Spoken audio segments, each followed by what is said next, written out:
We're now recording the presentation. So the purpose of tonight's event is to support families who might be unfamiliar with the Issaquah School District Middle School. So that's all 6 of the middle schools and programs, since they may not have attended schools in the US or in the state, or they may have experience at private schools, and so they might be unfamiliar with how the school system works. And it's also to provide information to any families who are interested in learning more about the Issaquah School District Middle Schools. I know I went to school, I don't want to age myself, but more than 30 some years ago. And schools have changed even from the time I started as a teacher at Issaquah Middle School. Things have changed a lot. And so, even if you've attended school in the area, public schools in the area, this might be some new information that you might be learning. So I hope this will help you as your child starts middle school. 2 things I want to add is, one, I have experience as a teacher at a middle school in the school district, but I also have 2 children who have gone through the Issaquah School District schools. One attended Pacific Cascade till the boundary changed, and my other daughter is currently still at Issaquah Middle School. So I can also understand your needs as a parent. So the Issaquah School District is composed of 27 schools. The 27th is that I haven't added is Echo Glen, but it's on my the list. So it's 3 comprehensive high schools, 1 project-based high school, which is Gibson Eck, that you may hear on occasion, 6 middle schools, and 16 elementary schools. It covers a very large area, and that's why sometimes a school might have a Bellevue address or a Sammamish address or a Newcastle or a Renton address, but that school is still part of the Issaquah School District because it's based on this large geographic area. It's actually, I believe, the 3rd largest school district based on size, geographic areas.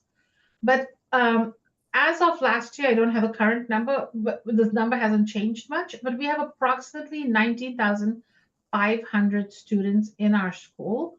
And we are very, very diverse schools with students that have come from at least 82 different countries, and just a very, very great diversity at our school. So as I said, my name is Lorna, and the 3 liaisons that I work with are Lena, Liliana, and Wenli. If you're a parent from Cougar Mountain or Maywood, if you have additional questions, you'll be reaching out to Lena. For families from Issaquah Middle or Pacific Cascade, you can reach out to Liliana. And for families from Pine Lake or Beaver Lake, you can reach out to Wenli. We're all part of the equity department, and our role is to help remove barriers to accessing information or understanding the school system. Very often we hear someone say, "Oh, I didn't know that." And we never want a parent not knowing something to impact what their child can access or what their child is doing. The worst thing that can happen is a child did not take get into a certain program or have a certain opportunity because the parent did not know. Also, we don't expect parents or children to become parentified and be in the role of the parent to know everything and to be the one to figure out everything and advocate for themselves and navigate all the schools. We want to help teach our parents how to be coaches, mentors, to help support your child through this process. So as a result, we hold many events and workshops to help parents understand the school system. We talk about graduation pathways, about WANIC, about Running Start, about high school, about all of these different things. And some of these words I've used, you might not know. Don't worry about it. Because as your child gets through high school, there are going to be questions you might have, and we might have an event to help you answer those questions. We also have lots of resources we've posted on our website, and we also do some cultural competency work with the school. So at the end of this presentation, when I talk about posting the resources, you will see that all of the resources, are you looking at the website? Okay, perfect. All of the resources will be posted under resources over here. And right now it'll still be posted under elementary kindergarten. Next year, as your child starts middle school, you will find a lot of resources for the middle school. I'm going to be talking about something called athletics and activities video. You'll find that there. And then if your child is going to be, we're going to talk a lot about something called Canvas. Don't ask questions now. We'll get there. That information is also posted there. But I also do a lot of events, and my events, as I said, are all posted over here. So in August next year, come back to this website and you can look for the registration link and registering for the different events I have. For example, for families coming to kindergarten, we'll have an event there. And if you have follow-up questions, you can also attend my Family Connections session so that I can help answer any questions that I may not have answered previously. So there were a lot of questions in the chat when I talked about this is only for Issaquah School District schools. Does Pine Lake count? Does Pacific Cascade count? And the answer is yes. The Issaquah School District is composed of Maywood, Cougar Mountain, Issaquah Middle, Pacific Cascade Middle, Beaver Lake, and Pine Lake. So you are all coming from one of these 16 schools. I do have some students who are coming from private schools in attendance today. So if you're not at one of these 16 elementary schools in the district, you might be coming from a private school. And your school that you will be attending is based on your address. Okay. So your address will determine what school you'll be going to. For example, for Cougar Ridge, the students going to Cougar Ridge will go to Cougar Mountain. But there are some students that are going to Cougar Mountain will then eventually go to Liberty, while most of the students from Cougar Ridge going to Cougar Mountain will go to Issaquah High. And some of you might be saying, well, how do I know if I'm one of the 5% that's going to Liberty versus Issaquah High? You can ask your school registrar because based on your address, your entire feeder pattern is determined. For example, some families, 20% of the families from Discovery will be attending Beaver Lake, but 80% of the families attending Discovery will be going to Pine Lake. So some of these numbers matter. And so your address matters. And based on your address, you will follow the school pattern to middle school and high school. The good news is you never have to apply.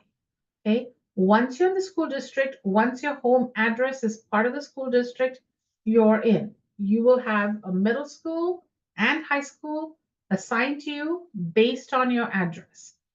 However, if you move, so right now, for example, if you're living in the Clark Elementary School area and you move over the summer to a house close to let's go with Creekside, then next year your child would be attending Pine Lake Middle School. Okay, so if you move, your child has to move schools. Even if you move in the middle of the school year, your child has to move schools. Okay, so again, it's all based on address. Now, there are some students we have that are in Merlin and SciTech programs. And so those students are going to go to their home school's middle school. So the SciTech students, for example, when I was a dean at Clark, I had students in the SciTech program that were from Creekside, that were from different schools, from going to go to Beaver Lake. So it's important that if you're in the SciTech program, you will go to your home school. If you're unsure what your attendance map area is, again, your feeder pattern is, don't hesitate to call your registrar this year, and they will be able to help you better understand the concept of feeder pattern. So from elementary to middle school, it is a big transition for many students and also for parents, honestly. Many parents struggle because there's so many changes between elementary school to middle school. It's a new building, and getting around is going to be much more complex because your child will be walking around a lot more than they did in elementary school. In elementary school, the class moves together. They don't really transition to different classes. There's new people, new teachers. Instead of having just one teacher and the 3 specialist teachers that they've known the entire elementary school life, basically, they're going to have 6 different teachers And then each of their classrooms will be different each period. So it's a lot of different people they start working with. New procedures. Teachers might have different expectations in each of their classes. So that's hard for them. Lunch will look different. Lockers, the whole concept of how to manage using locker time is new. So there's a lot of changes. We'll talk a little bit more about some of the details and all the things I mentioned. But the big thing is the students are going to be much more independent. And that is the biggest transition for all, where they have to get to their next class on time on their own.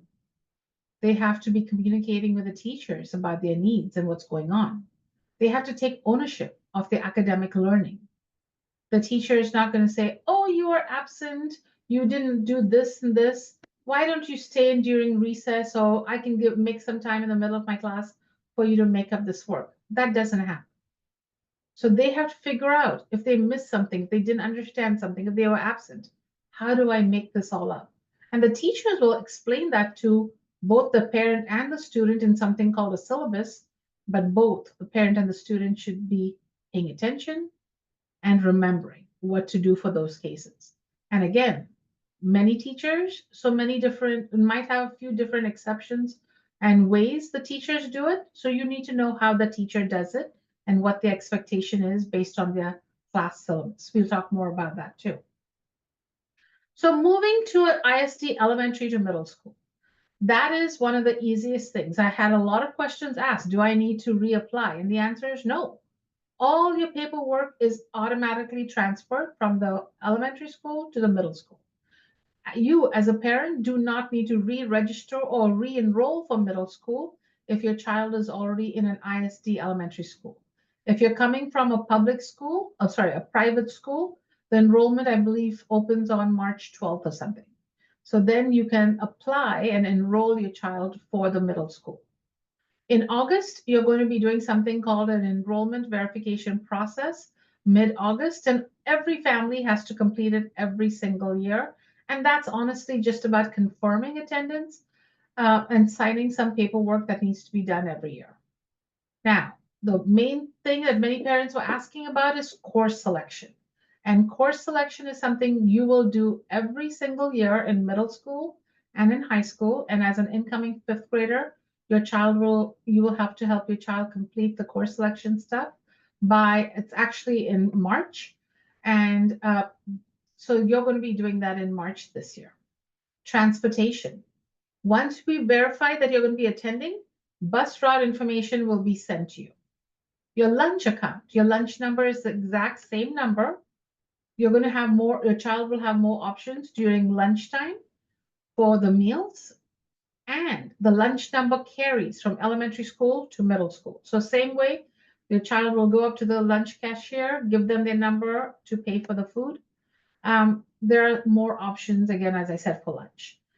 And the highly capable program. So I had many families ask about Sage and Merlin students, and it's integrated in secondary schools. You can talk to your Sage and Merlin teachers more as to what that means, but they will recommend some classes that you will take. Merlin students, you're probably going to start at an advanced math class, but there are opportunities for advanced classes for the Sage and Merlin class students that are embedded in the courses offered in middle school and then later on in high school. Now, I had many questions also about students who have IEPs. An IEP is an individualized education plan for students in the special education department and program. And so, if your child has an IEP, please make sure that you're having conversations with the student, your child's case manager. And even if you had your IEP meeting earlier, you can still ask for one in April, May, June, so you can figure out what that transition for you looks like.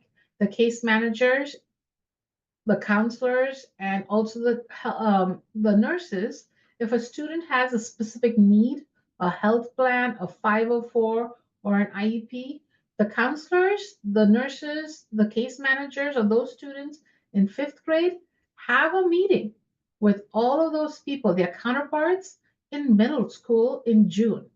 Even the principals in fifth grade have a chat with the principals in elementary and middle schools to chat about some needs, some information about students coming. So as there's this handoff from middle school to elementary school to middle school, there's a lot of conversation going on between these elementary school people who are passing on these kids for care to the middle school. So know that there is a lot of communication happening as the students are transitioned from elementary to middle school. So we talked about the fact that it is a big transition because in elementary school, the children have one main teacher they see most of the time, and then they have a couple people named specialists that they see once a day, every day. But those specialists are usually people that they're familiar with because they had them kindergarten through fifth grade. But in middle school, you have a separate class and teacher, and also you have a, a homeroom class, and so you have usually about six teachers. Very often the homeroom teacher, and I'm not sure if that's the case for all six schools, but I know that at Issaquah Middle, the homeroom teacher is one of the teachers that the student already has. But I know in past years that has not always been the case. So I don't want to guarantee and say that happens. It depends on teacher schedule sometimes. The schedule. So students have to go from being released early on Wednesdays to now starting late on Wednesdays. And by the way, hands down, Wednesdays is my daughter's favorite day because they get to sleep in. School starts late, it ends late, but they don't care. It starts late and yay, yay, yay, celebration. In elementary school, the specialist rotation, you have one different specialist each day. In middle school, you have the same schedule every day, but you might have your elective that might be different based on different students. We'll have an entire section on elective classes, so hold on with questions. Breaks. Oh, elementary school recess was such a big love for all the students. As a teacher, I'd ask my students, what was your favorite period or class in elementary school? And seriously, 95% of my students would say recess. Now it's so annoying. I'm like, recess is not a class. What was your favorite subject? Um, and so now they no longer have recess. So that's a big change. They'll have lunch, and lunch is about 30 minutes. And then they have a 4 or 5 minutes, depending on the school passing time, and to get from one class to the other. And it's plenty of time, but they definitely have to book it. There's no dilly-dallying in the hallways. Lunchtime is usually by grade level. Most schools have sixth graders at a certain lunch. And most schools have microwaves, so kids can take warm lunches and heat up their food. And student materials, teachers at desks with all their stuff in the classrooms. That no longer happens. So most of the time, students will either carry their stuff or keep it in lockers. Uh, Couple schools don't use the students don't use lockers as much, but know that all schools have lockers that kids can be assigned, so they don't have to carry all their stuff with them. One of the biggest things to me, though, from when I started teaching to now, is all the students have all their books online, so kids are not carrying books with them. It's mainly their laptops. We'll talk more about laptops in a few seconds, but they keep all their supplies either in their locker or in their backpack, depending on how they're using it and which classes they need it for. So, as a transition, the big part of this is, uh, I'm sorry, Young, I believe I was going to have you do this one. Yep.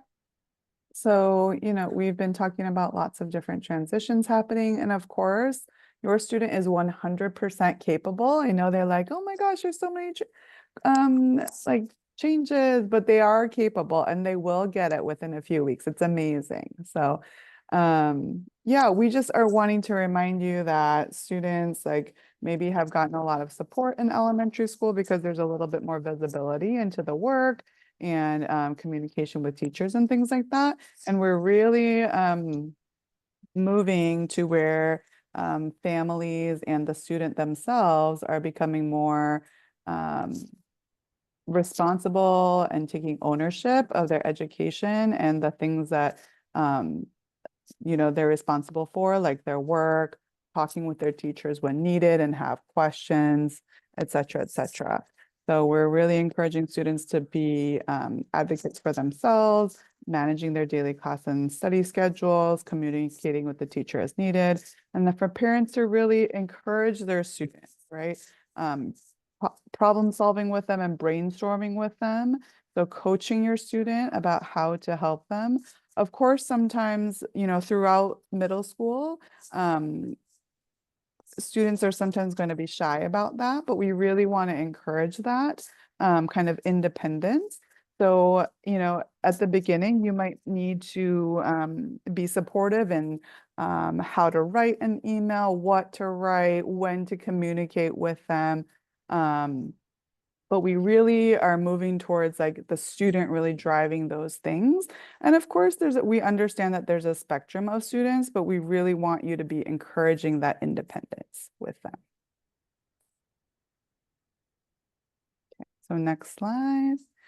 And then one of the challenges of middle school is that you are having a little bit less visibility, some direct visibility, but of course there will continue to be communication.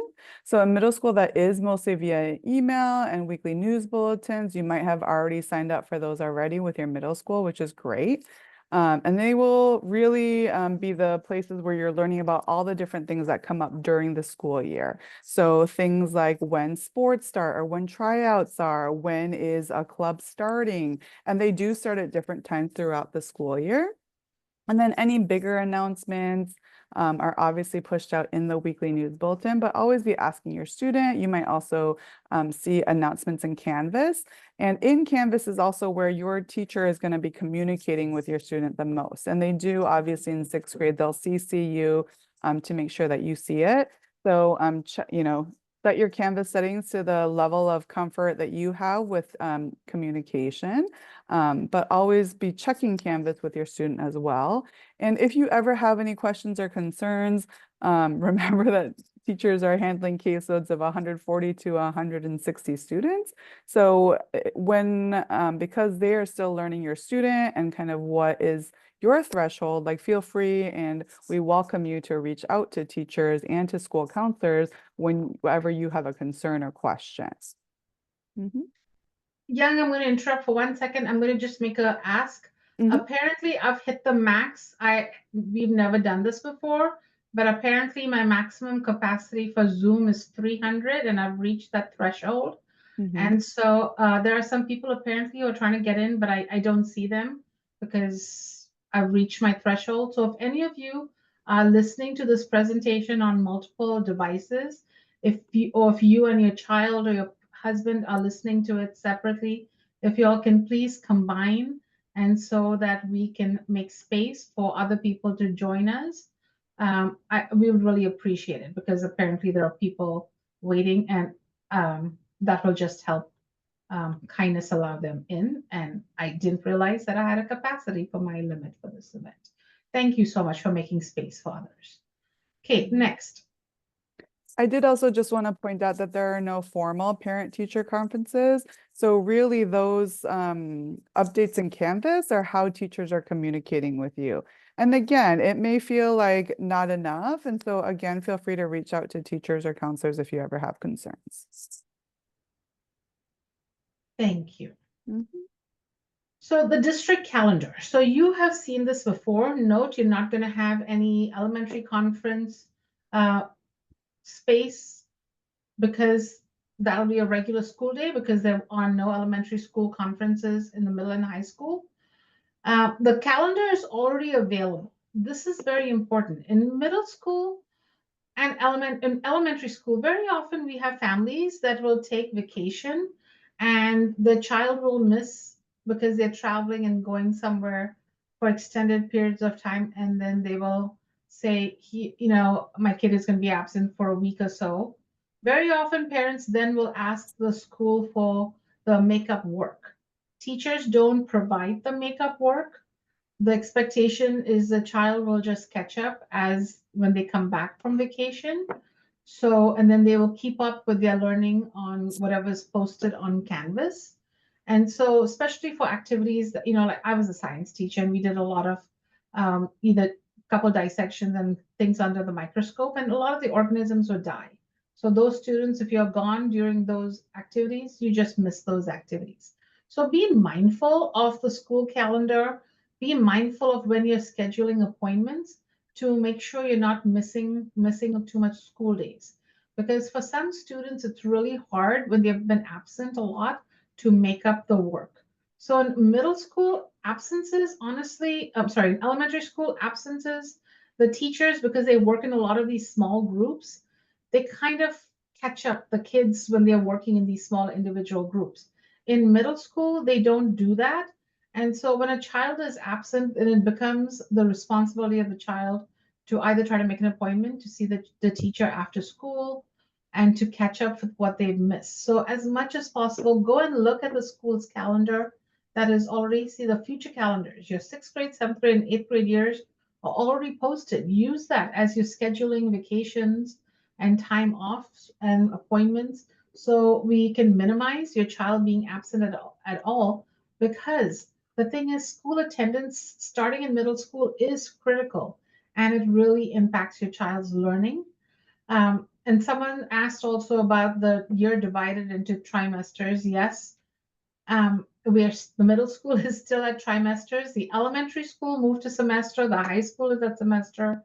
The middle school is still at trimesters. I can't comment about that because I'm not sure where we are with that conversation about that. Okay, and moving.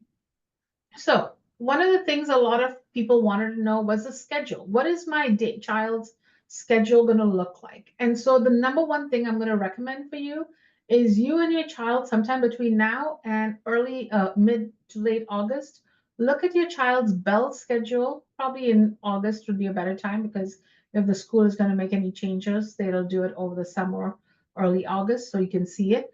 And look at the bell schedule to see what the daily schedule looks like because that is important for your child. And each child might have a slightly different bell schedule.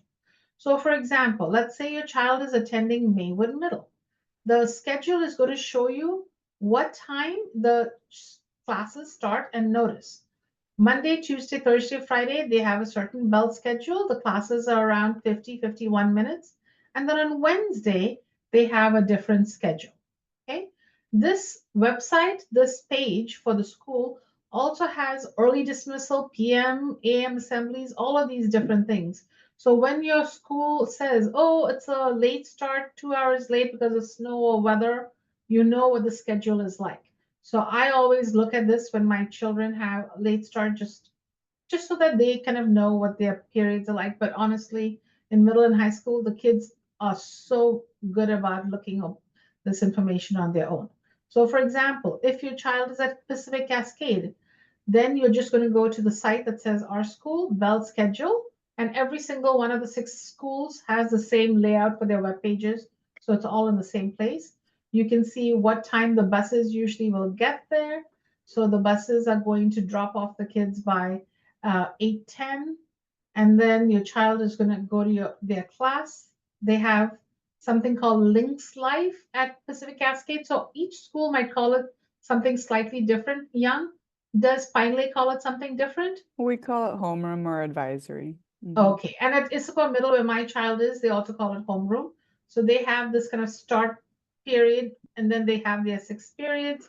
Then the kids have two different lunches, as you can see here at Issaquah Middle. They also have two different lunch periods. Young, how many do you have at Pine Lake? We have two as well. Two as well. Yeah. At one point, Issaquah Middle had three, so I always want to make sure. But this is a good place for you to come and look at if you want to see what the schedules are. And you'll see take that note. every class meets even if there's like a delay.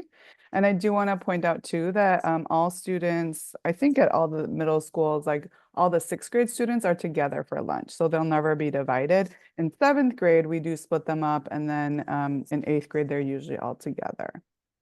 And most of the schools did that also. We did 3 Mhm. lunches at one point at Issaquah Middle to have each grade level, but then it's hard because there are several classes where the kids are mixed. So it's harder for those groups and classes when kids are mixed to divide the lunches to be pure sixth grade lunch versus seventh and eighth grade lunch. But you can see that Wednesday is this different schedule, so make sure you're looking at it. At the end of the trimesters, so in December, March, and then once again in June, there will be a half day early release, and that will come in the announcement. So look for that, and your child will be dismissed from school early, 10:55. The last two school days are early dismissal. And so you can also, when you go to your child's schedule in Family Access, in the end of August, it will also give you all of those times in there. Okay. And your lunch period, usually in seventh and eighth grade, will be based on what class they have fourth period. Because if you look over here, you will see that it's based on fourth period if they have lunch A or lunch B. And that also happens in high school. So it's a good way for them to get used to that idea. So schedule. So there are six classes per day plus homeroom, or might be called something slightly different. Each class is approximately 15 minutes long with a 4 or 5 minute transition. And then I showed you an example of a belt I do schedule. not understand what is happening. Why? Thank you. Homeroom is only on Monday, Tuesday, Thursday, and Friday because on Wednesday school is a shorter day. And in homeroom, they have a lot of the social emotional learning going on. And they also use that time a lot for announcements. So it's the time where they make the daily announcements so the kids know what's going on at school. Um, Students very often also use that time to maybe study a little, catch up a little. And so it's about 20 minutes. And so there are different activities that can be done at that time. And then the elective classes. So more information about your child's elective classes will be given to you. If you've already attended your school's event at Cougar Mountain, Maywood, and Issaquah Middle, you already got some information. But Pine Lake, Beaver Lake, and Pacific Cascade will have their event on March 10th. They'll give you more information about that. And I'll also show you a website and go through some of that information where you can spend some time looking at that before those events. So, some information about electives. You're going to hear a lot about this. There are certain electives that are year-long electives. And those electives include band, choir, and orchestra. There's also a class called a required elective class, and that is your PE health. Students are required to take PE health. It's 2 parts PE, 1 part health all year, sixth grade, seventh grade, and eighth grade. So that's also there. And students who don't have if your child chooses not to participate in band, chorus, choir, or orchestra, they will take trimester long electives. And so they are going to take electives throughout the course of the year. And all of the schools offer different electives. So it's different at each building. It depends on sometimes some teacher interests and strengths and what they offer. I do want to point out too for electives that music electives, I think at all the middle schools, sixth grade is really that intro time. If your student already plays an instrument, they can choose to audition for the seventh or eighth grade group, but that really is the only time that we offer the intro level is at sixth grade. So if your student has any interest in music at all, we really encourage them to try it out in sixth grade. For the other electives, they can start as beginners in seventh grade. Thank you. So another question some people had was, how big are the classes? So class sizes will range from 24 to 32, 34. Some of them might be slightly bigger. My daughter, for example, her orchestra class has about 40-some students because music classes tend to be a lot bigger. The core classes are going to stay the same. That was one of the questions on the registration form. All of you will have your children take 4 core classes, and those are math, science, social studies, and English language arts. And that class will stay the same all year long. Okay, through each trimester will continue on. Also, your homeroom, it's not a core class per se, but that homeroom teacher, that person, stays with you through the whole year. Okay, so the core classes and your homeroom teachers stay the same. Now, If your child is taking PE health, some schools, the PE health teacher is the same person all year round. Sometimes the PE health teacher, they might change who the health teacher is. Now, if you have a year-long elective, then that teacher will stay the same through the whole year. Every 6 weeks, there is a progress report, and that grade will be updated in an app called a learning platform called Canvas. We'll talk more about Canvas. It's super important for you for the next 7 years. And at the end of that trimester, your final grade will be in Family Access, but otherwise, you're going to be able to see grades in Canvas for the whole learning time. I'm not going to be able to say this enough, but Canvas is such an important tool for teachers to communicate with students and families. And the reason I'm saying this is because I have so many times that parents get frustrated and say, my child is not doing well, my child did this, the teacher never told me that. And my answer is, the teachers are not going to tell you. The expectation is you as a parent are going into Canvas and checking your child's grades. Okay, so for grades and academics, it's not going to be communicated to you. Let's say a child has not turned in the last 5 assignments. You're not going to get an email. You're the one who should be checking Canvas to see that there have been missing or zeros. That is the communication.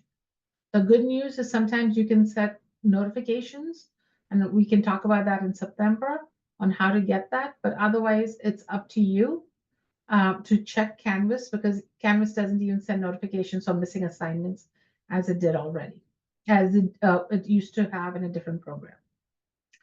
And the school year we talked about is divided into trimesters, 12 weeks long. So the amazing thing that has changed since 2020 is students all have laptops now. So every single ISD middle school and high school student is assigned a district laptop, and all middle school students have to use, I'm going to say it again because someone's going to put it in the chat. You have to use the district laptop, not your personal one, because the district laptop comes preloaded with certain programs that it also has some security that the teachers are using. So we don't want students to be using their personal laptops. Also, the district laptops have charging cords that we have extras, because the child always is going to forget there to charge, or it's going to die, and then what are you going to do? Do nothing for the rest of the day. So we can't help you if you have your own. So there are many reasons why you should use the district assigned laptops. Also, the laptops, when they're using Canvas, they have access to all their school textbooks online. The students are expected to take their laptops to school fully charged every single day. Make sure you're reminding them that. It's hard. Some kids forget. The teachers may have couple chargers, but they don't have 28 extra chargers in their room for students. And also, there aren't enough plugs or cords. It's a safety, issue to have dangling wires all over the place. So no, make sure they're coming prepared. And the laptops will be distributed. I know one of the schools distributes it right before school ends, but school begins right before school begins in August. But most schools, they will wait till that first week that school is in session to give your child the laptop. And when they give your child the laptop, they go over care, how to use it. Kids all know how to use laptops, obviously, in 5th grade, but just some information about logging in and Canvas and all of that stuff, they will be taught. Now, the next one is our slide on Canvas. So Canvas, I keep on using that term, so I want to make sure you'll know what it is. It's the learning management system used at the Issaquah School District middle and high schools. The student and family account access is different. So you as a parent are going to be able to use Canvas to monitor student grades, but you have a different view into Canvas. And your view into Canvas, you cannot see the roster of students. You cannot submit assignments. You cannot do a lot of things that the student can do. The student account, it's based on the student's login. And so please do not use the student's account, because it's not acceptable policy and use that the students sign in saying that they're going to be using it appropriately. And it's also a violation of access to student information. So students use Canvas daily to see daily assignments, projects, submit assignments, and access textbooks. They also access a lot of apps that the teacher might be asking them to use in class. The teachers in sixth grade teach all the students how to use Canvas and more specifically to navigate the Canvas site, their Canvas site. So very often I have parents frustrated. They're like, oh, my child doesn't know how to use Canvas. When is the teacher doing that? The thing is, in the class, the teacher is doing that. So unless you're sitting in class with the teacher, you don't see all of these things that and protocols the teachers are going through to make sure that their child is learning Canvas. So know that that's happening, and that's just part of how students are taught the first week of school. It's all about the first couple of weeks of school, I would say, because some schools they don't get their laptops till the second week, and so Canvas will be part of their curriculum and they're learning the first couple of weeks of school. You as a parent will be able to set up your Canvas account within the first 2 weeks also. And I will be doing an event. If some people like a little bit more help in learning a new program, and I will be doing a presentation on Canvas workshop. There are lots of videos and resources also online if you want to do it the other on your own. Okay. Is there if besides the online book, is there a paper book? 100%. You don't have to buy it. My daughter, at the beginning of school, you can just say, hey, because the print sometimes is hard, or some people just prefer a paper book. So you can ask, and they will check out books for you. My kids just bring their books home and keep it in their room so they can use it and study from it at home, but they can access it on their laptop at school. And also, teachers have classroom sets of many books in school. Okay, so you have many options for accessing a a paper textbook. Next one, we have Canvas is teacher communication. So again, saying it again, that in Canvas, teachers are posting, you get an assignment, the teachers grade the assignment and post it on Canvas. Students very often will submit assignments through Canvas, and then the teachers mark them in Canvas that they have submitted their assignment. In Canvas, the teachers will put comments such as late, missing, submitted late. All of this information is provided in Canvas. So information posted in Canvas is the teacher's way of communicating with you. So no, you are not going to get emails specifically from the teacher about your child's progress, because expectation is you're looking at Canvas to get it, and then you, as a parent, have 100% right to email the teacher and say, hey, can you help me understand, why is he doing, what can I do, and ask. But the teacher will always say, start first with your child. As a parent, say, hey, John, I noticed that you have 3 missing assignments. Can you tell me what's going on? Have your child explain that to you, and then based on what they're saying, email the teacher. They might say, oh, I submitted in late. The teacher just hasn't had a chance to grade my assignment. Then you give the teacher a couple days to get that in, and then you check it again. So start with checking Canvas, talking to your child. If the issue is not being resolved or you're still having questions, then you email that teacher. You also have easy ways. The teacher's email and a way to communicate with the teacher is already built in Canvas. So that's another great thing about Canvas. You don't have to kind of look it up. Which teacher is this? What's their email? All of that is already built in.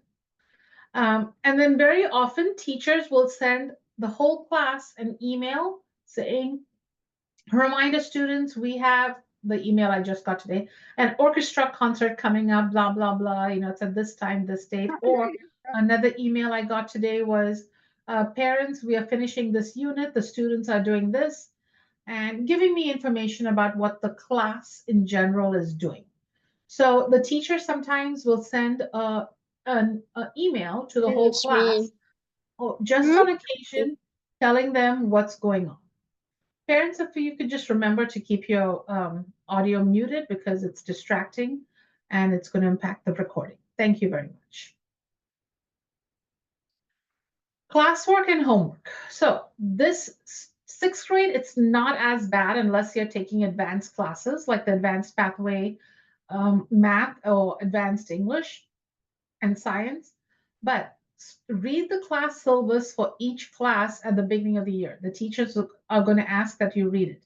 There's going to be more homework usually in the advanced classes students are taking, but in general, I'm going to be honest with you, most middle schoolers are not used to the concept of homework, and they will see homework in certain classes, especially if you're taking Pathway 2 in science or the advanced math classes. Not all classes have homework, but some classes do. So it's very much dependent on the teacher and the assignment dates, and what the assignment is always posted on Canvas, and Canvas is updated quite frequently. Teachers use them. As I said earlier, when a child is absent, this is something very new to them. In elementary school, kids have no concept of how to make up work when they're absent. They're absent and they're like, oh, magically, nothing happened yesterday. I don't have to do anything. And unfortunately, starting in middle school, teach them how to advocate for themselves, to ask the teacher to check their Canvas. What did I miss? What needs to be done? Most likely, there's a worksheet on Canvas that they need to complete, and that might give them guidance of what they're supposed to be reading. Or maybe there's a slide deck, PowerPoint, that they should be reading and preparing. So teach your child how to access and look for information if they're absent. We're not going to First step is not to email the teacher. Step one is to check Canvas. And if you're not figuring it out, then check the teacher. Okay. So again, teaching your child how to figure this out is helpful because as they move from middle to high school, this is crucial. But in general, reduce absences so they don't have to go through this process at all. Teachers are going to have policies regarding missed work, late work, or absent work. And in general, the ISD has changed policies to really allow for late work. But even with that, there are deadlines or limits to that. So figure out what your child's dates are for that. Young, before I hand it off to you, one second. Are there other laptops for home? Yes, the kid is going to be checked out a laptop, and the child will be bringing the laptop home and taking it to school every single day. Can students select same year-long elective other than the three mentioned? You have to check the course electives, but all schools have only 3 year-long electives, as far as I know: orchestra, band, and music. I think for some schools, young, I think ASB may be a year-long elective in some schools, but usually at the higher grade levels, like 7th and 8th grade. So it depends on your school. Yes, there are some year-long electives, like once they become an 8th grader, like we offer Intro to Spanish. There is that ASB or leadership option. But again, it depends on every school. So look at the course catalog for your school. And also your grade level. Okay, so Young is going to do the next 10 slides. So at every elementary school, and then also every middle school and high school, there are school counselors. And at the elementary school, you might be talking to them about like behavior issues or friend drama, things like that. That still continues, but we also have an uptick in academic counseling, just making sure that students are staying on track. The spectrum of like the executive functioning skills or the ability to stay organized, keep like a planner and be able to think about like scheduling, and they're kind of planning out their week. Like those are things that are developing throughout middle school.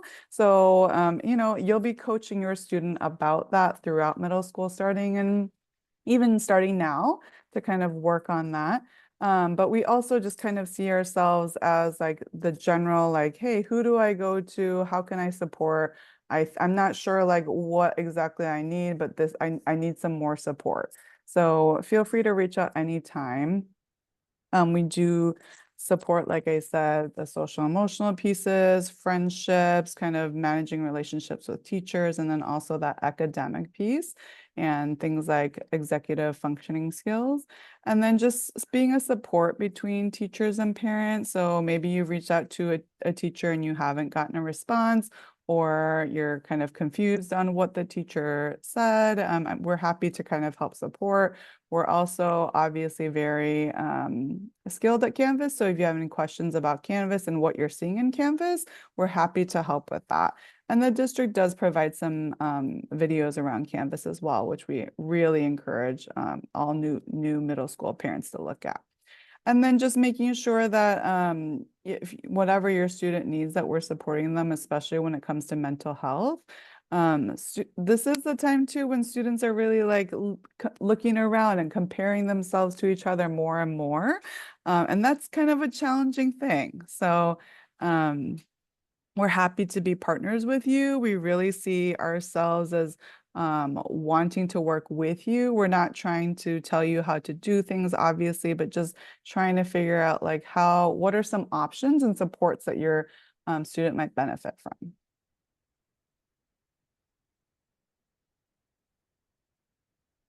So every middle school does have 2 full-time school counselors, and then the caseload for each counselor is based on alphabet. So for example, at Pine Lake, students A through L are with Miss Britton, and then students with last names M through Z are with me. And your counselor will stay the same all 3 years, and students can request to meet, parents can request to meet, but we really encourage you to talk with your student before reaching out to us, just so that they're aware that that's happening. And then we do collaborate and sometimes consult on homeroom lessons or homeroom curriculum. We do also do the high school and beyond lessons that are required at the middle school level, and then partner with our Swedish mental health counselor. So for those of you who are not familiar with that, basically Issaquah School District has a partnership with Swedish Health, and they provide mental health counselors in each of the middle school and high school buildings. And then at the elementary level, they're there usually on a very part-time basis, either like 1 morning a week or 1 day a week or something like that. And it depends a bit on the need of each school. So for example, at Pine Lake, there is a counselor who's there 3.5 days a week.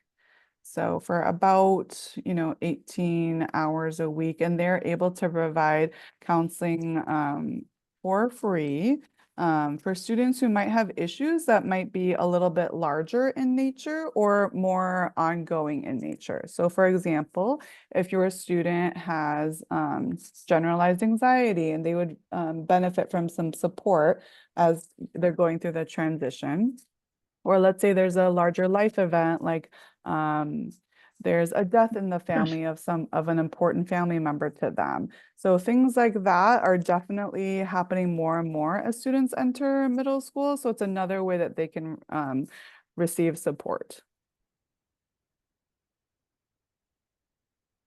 Next slide.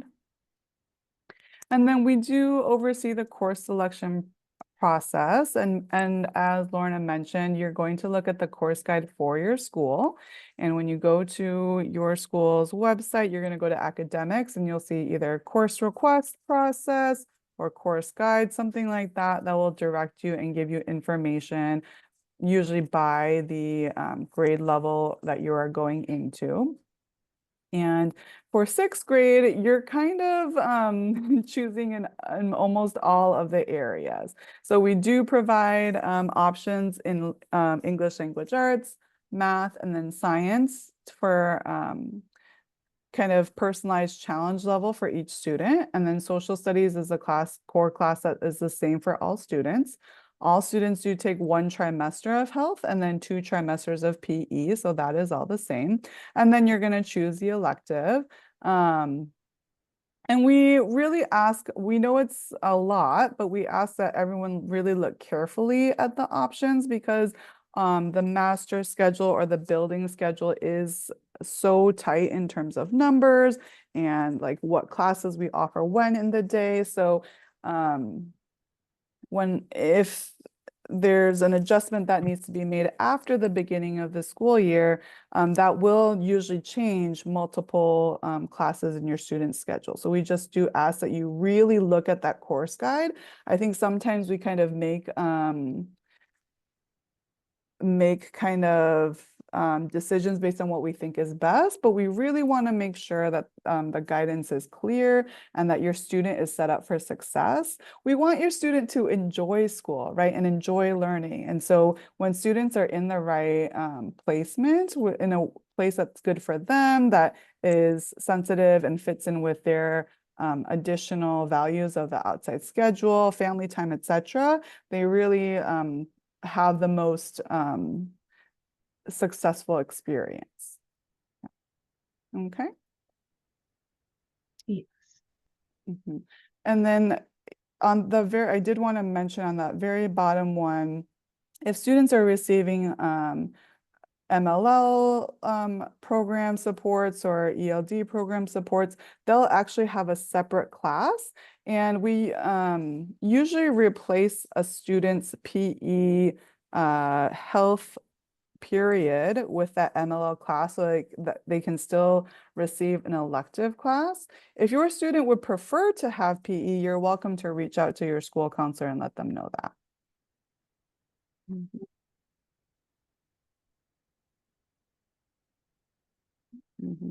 So this is the planning worksheet. Again, it's going to be on the course guide information on your school's website.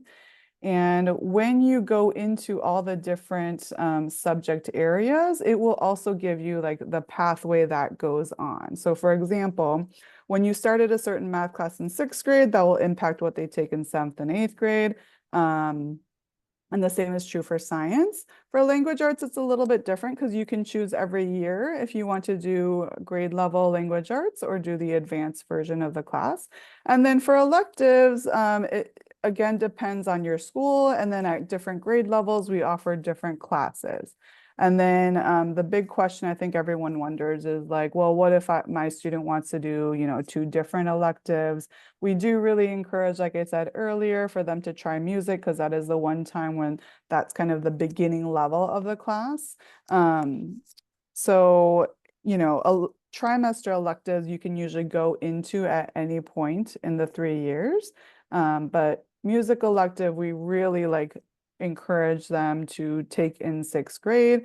If they decide that they want to try it later on, they can do that, but usually it requires private lessons to kind of catch up to where the rest of the grade level is.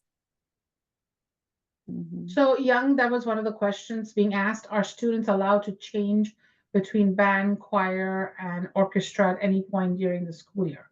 So my response was not really. If it's really early in the year, you can, but you can always leave a band and orchestra and go to choir.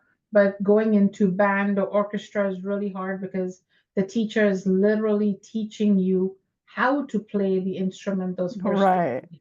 Right, which is why really I hard said, to catch up. yeah, which is why I said they would probably need private outside lessons if they wanted to do it like a later year. And then it does take a year to get comfortable with a new instrument and in a music elective. And so that's why those are year long.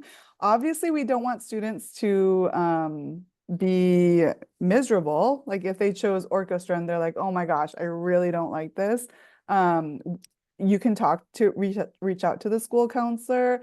And I would say in most cases, they would try to make a schedule change work. But again, a class like beginner orchestra is only taught twice a day.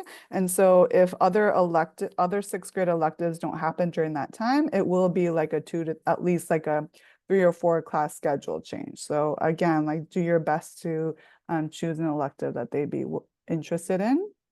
When the 5th graders visit the schools, usually the music electives do a little performance so kids can get a sense of if they would enjoy the elective or not. Yes. And what instruments are offered when you visit your school, you can find that out. And the first week of school, I know the teacher and the students talk about what instrument the child is interested in learning, unless the child is already going into the class already taking private lessons. So if you've never played an instrument, your child will learn how to play the instrument in sixth grade. Mhm. And if your child is already taking an instrument, learning an instrument, then your child will just continue, and the teacher will show you some tips, but the child will already, be playing that. So that's the instrument they will be playing. So someone Mhm. asked what the asterisks mean, and that is they're going to take language arts, and there's advanced language arts or regular language arts. Mathematics, there are four different pathways for math. For science, and then once you're on that pathway, you're just going to continue on. In science, there are two pathways, and once you've started that pathway, you're going to continue on electives. As we said, there are multiple electives and the electives vary depending on the school. And we're going to show you what the course catalog looks like. I can't show you all the course catalogs, too much time, but after this event, I would encourage you to spend time on this website that I will be showing you.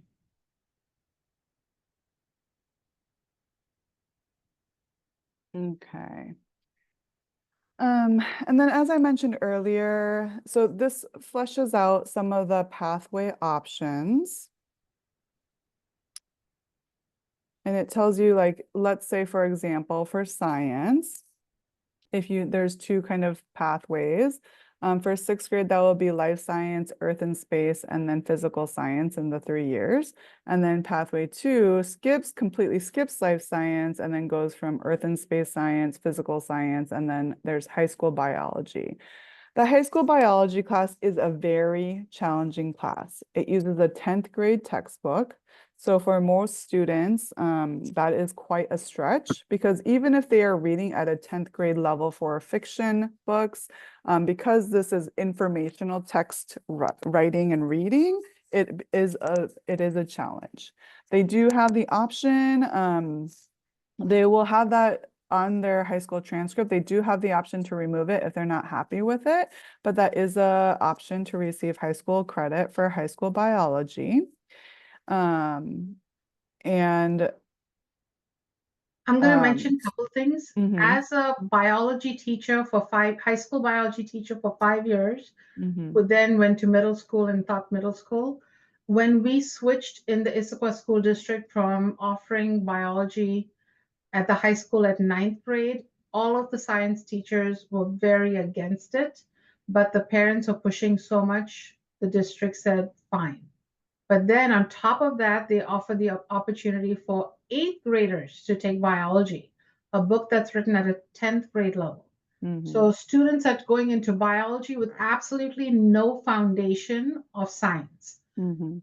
Knowing that, what science students get in elementary school, skipping that life science. As a science teacher, I'm going to tell you I'm very biased, and I 100% think that students should take life science. If you choose not to, if you think you know all of that, that's fine. But that's where the teachers are teaching you how to do labs, how to write mhm, procedures, how to write a hypothesis, how to write a conclusion. Because when you are in seventh grade, earth and space science, the teacher is not teaching you any of that. The expectation is, hey, you chose to be in this advanced science class, so figure it out. And mhm. you should already have this. So just Yeah. know that the kids can, talk to other kids, look at the instructions, but some kids struggle. So make Yeah. sure you're looking at the recommendations. When they Mhm, say, make sure your child has an ELA score of this or above, that is critical, because all too often, when I used to do the event you're going to be going to at the schools, the transition night, we used to say that, and we used to also say, we run the numbers, and the data shows that kids who came into the advanced classes with SBA, not SBA, it was SBA at the time, lower than that, they end up getting C's and D's in biology. Some of that get B's. So my mhm, question to you is, do you want your child to have a strong A, or do you want your child to struggle and get a B because their reading level was not quite high enough, or the complexity was too much because they were not developmentally appropriate to learn about the Krebs cycle and photosynthesis in eighth grade, because that is a hard concept to get for mhm, eighth graders. That is something developmentally, the mhm. textbook is written for 10th grade, but ninth grade, for some kids, it's a stretch, even in eighth grade, big stretch. So That is my 2 cents that I always sort of throw in as a science teacher and a high school biology teacher. So keep that in mind as you're figuring it out, because once you're on a pathway, you can change. So I've known kids who took biology in 8th grade, and then when they were in 9th grade, they took biology again because their score was low and they chose not to put it in their high school transcript. And so they just retook biology. And you can do that. But let's say you choose Earth and Space Science, your child chooses to take Earth and Space Science next year and does poorly, the school won't pull them out. Their child will just have to retake Earth and Space in 7th grade again. Okay. So once you're on a pathway, you're on that pathway at least till high school. Or you can just choose to repeat the class again. Yeah. And there's no Earth and Space Science for 6th graders. Basically, they are entering into a 7th grade class. So while it is likely that there will be other 6th graders in a class, it's not a guarantee. I have a physical science class where there's 2 7th graders with, 30 other 8th graders. So your student should be really comfortable with all different type of students working in groups with different people that they might not be familiar with or comfortable with, and really advocating for themselves. They're really expected to behave like a 7th grader would behave when they go into Earth and Space Science.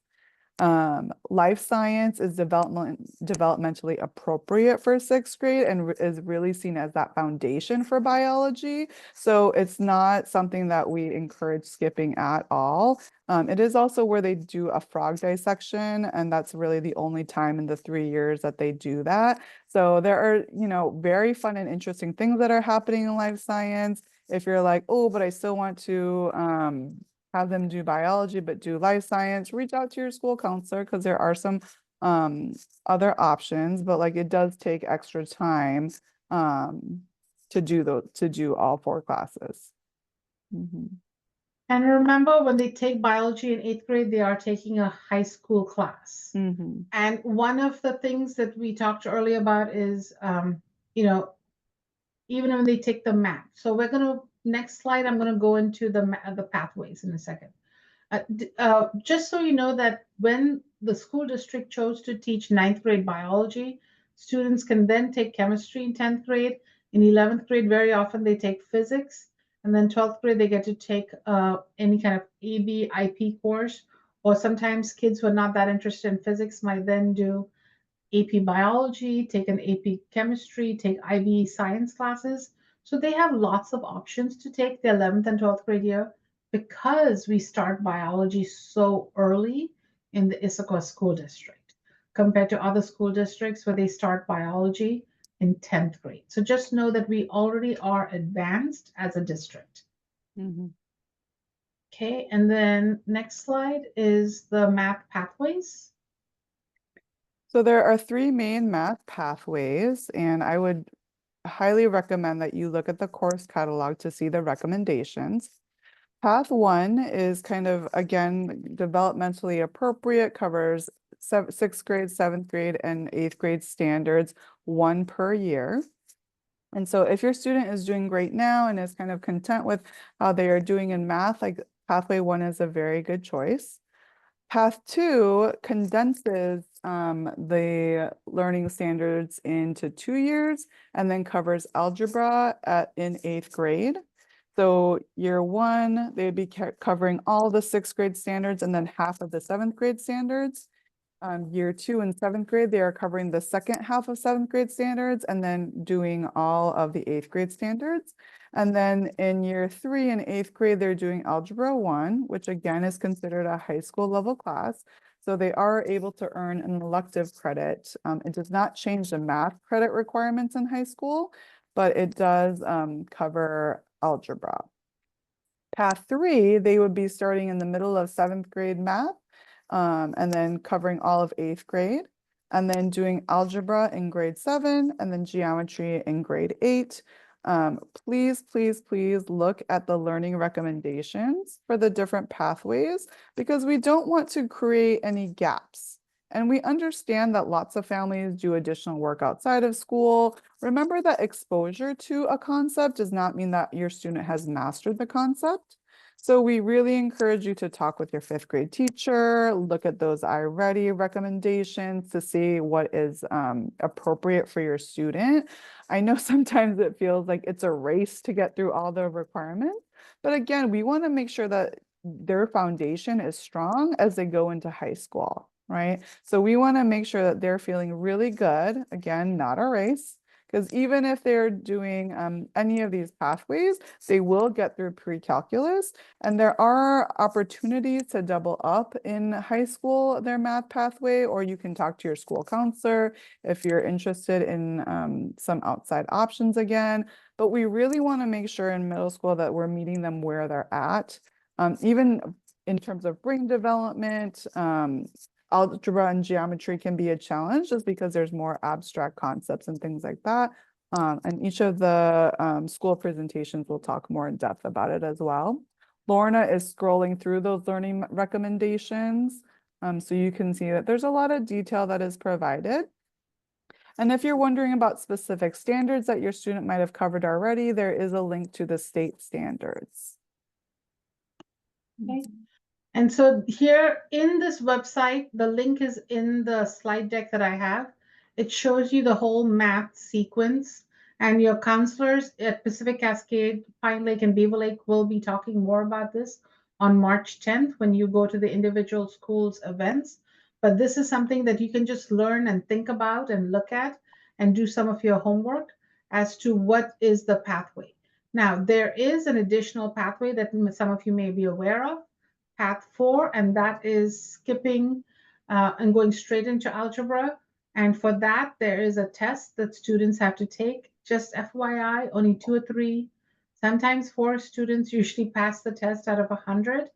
And it is very heartbreaking because I work 2 cubicles away from the woman who gives that test. And she always comes back so sad because sometimes kids are crying because they're so stressed out. So, just be aware. Sometimes kids, like, that is their life, studying. They're reading Euclidean geometry at home. Wonderful. That is a great kid and person for this program. But maybe your child went through the Merlin program and is going to be going through path 3, the third pathway. Or maybe your child has good grades, likes math, not really that much, maybe path 1. Or maybe your child has no interest in going into a future in engineering. And so, math 1 or 2 might be fine. So, and 2, note, they graduate with calculus and they can take AP calculus. So the question is, how much math do you want to end up with? Because if by the time you're a senior, the number of options for math classes, you can take statistics and so forth, but you're pretty much going to tap out of calculus classes your senior year, if you, depending on the course. So work backwards. What is your end goal? What college are you going to? What does a college want? Because how much are you going to push yourself for this, your child for this? Also, this site. I would actually present another option too, in that, I understand wanting to work backwards, but because students don't necessarily develop and grow linearly, it's okay to support where they are right now. Like I said, they can always double up in math, at the high school level. There's other options to kind of get your student for when they are actually really motivated or really able to take on that higher level math. We don't want to get into a situation, because you do have to have 3 credits of math at the high school level, where they are hating math because they were pushed so hard. Right? We want them to feel successful and confident, and really feel like they have a depth and mastery of the math. And just thank you for saying that, Young. When I said work backwards, I didn't mean to take accelerated classes. I meant to say that if you work backwards, you will realize that colleges completely love and accept path 1. There's absolutely, absolutely, yeah. Sometimes what we've noticed is that some kids have taken all of the math classes they're interested in, and so their senior year, there's oh, what am I going to take now, right? Because they've already done all of the calculus classes and now they're just taking math classes. and if those kids very often are already going to be interested in doubling up anyway. So math pathways 1, 2, and 3 offer what students need to graduate for sure. And path 1 and 2, great opportunities for students. Now, again, if you go to the website, there's something called course guide. And within that course guide, this is what people are asking me about. Electives. What electives are offered in your class? So each one of you can go and look at what each of the specific schools are offering as electives at that school. So when you're registering for your course selection, you're going to be looking to see what are the options for students at that school for electives. And you'll notice that all of the different schools offer slightly different electives in for sixth, seventh, and eighth graders. Also on this website, it talks about what's the difference between ELA for the advanced versus the regular ELA class, the English language arts. So all of this information is on the website, and it gives you recommendations because, as the previous slide said, this is self-select. So if your child is interested in the advanced language arts, make sure that the iReady score was 4.0 or above, okay? Because that's the expectation. If your child chooses to do math, look at advanced math, look and see what the recommendation is. So this site is really a great site for you to do a lot of homework, to kind of read. Also, share this information with your child so they know enough familiar with what they're going to be learning and what their options they have for the next 3 years. And then finally, I had someone ask me about curriculum. This site also has the middle school curriculum. So you can see, someone wanted to know what they're going to be learning in health.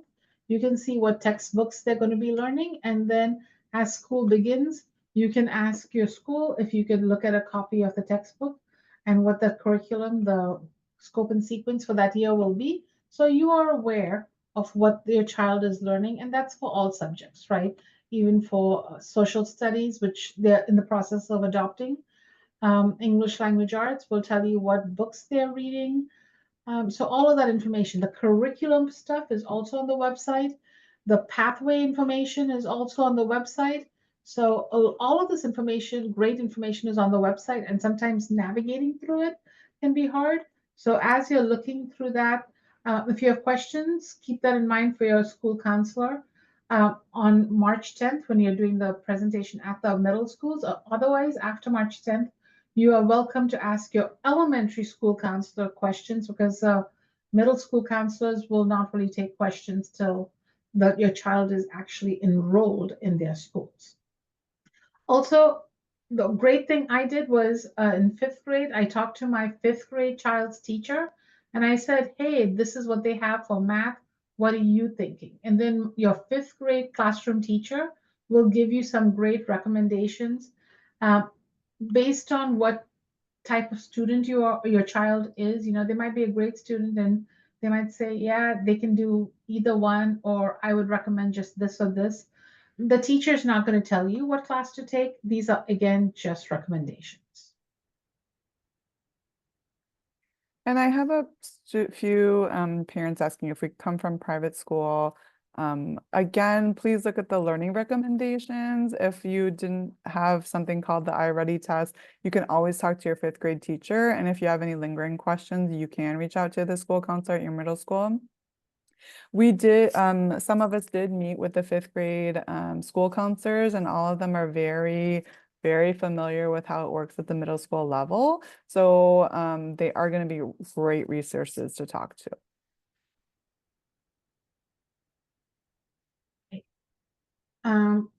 Young, do you want to do the slide or do you want me to do it? I can do it, yeah. So I'm just kind of giving a quick overview about testing and grading.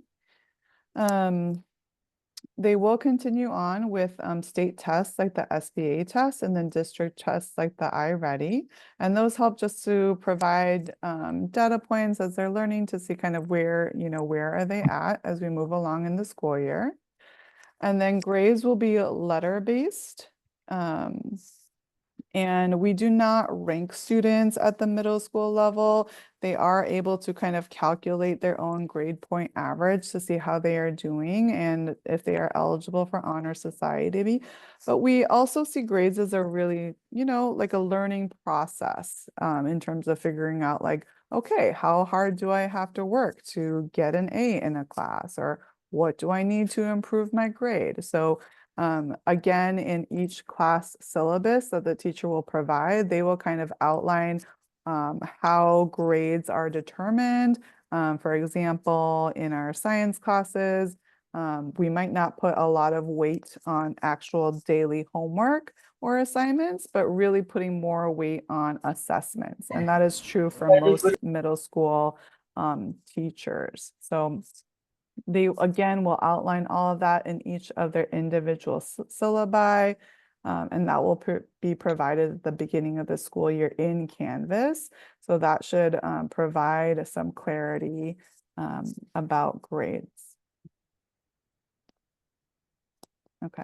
And then, yes, just pointing out that colleges don't see middle school grades. So it's really just about figuring out for themselves what they need to do as students. Again, they're developing their executive functioning skills around planning, staying on top of the work, staying organized. So those are all things that they're developing. So we kind of see this as practice.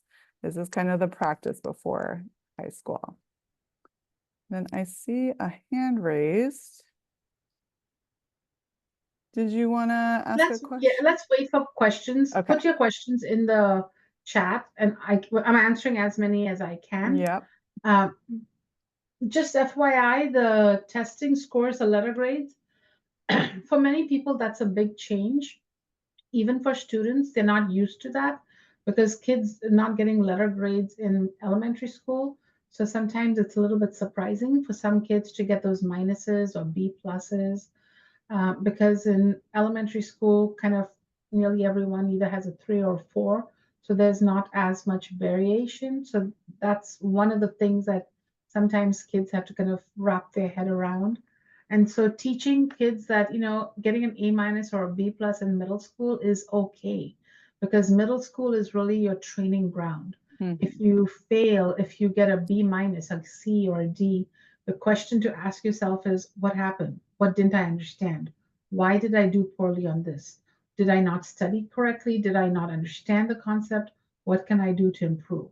So the whole point of middle school is figuring out what the system's like so you can figure out how to study, what to study, what does the test look like, what worked, what didn't work. And so when you do that, you can then get ready for high school, which now things start mattering because it's going to be on your transcript. So talk to your kids about these things, help them study, coach them. And that's one of the underlying themes of this presentation. How do you prepare? How do I prepare? And how do I help my child? And that's the key. Be it their mentor, their coach. We always say too, you shouldn't be working harder than your student and for their grade, right? They again need to be taking ownership and feeling a sense of responsibility for their learning journey. Just to be clear that on March 10th, each of the middle schools will be doing something very specific for their school, their electives, their process. When it opens, they're going to walk to the different classrooms. You're going to be going to the different rooms, and that's an in-person event. This is just a general overview of school systems. Okay. MLL program. Go ahead. Yeah, and we mentioned earlier how multilingual learners would maybe have a class that either replaces their elective or their PE period. And what class they are put into is determined by their score on the WIDA test that they're actually taking either right now or maybe they have already completed it at the elementary level. And we have basically 3 different levels of MLL class. And then some students who have graduated from the program or like have passed the test also get some supervision support. So we kind of basically keep an eye on their progress, make sure that they're performing well outside of the class, see if they need any additional supports. That could look like a additional reading support class or a study skills class or something like that. But yeah, they'll have a dedicated teacher for that class. And at some point, as they complete the WIDA test every year, they will graduate and be able to take an elective or a PE class into their schedule.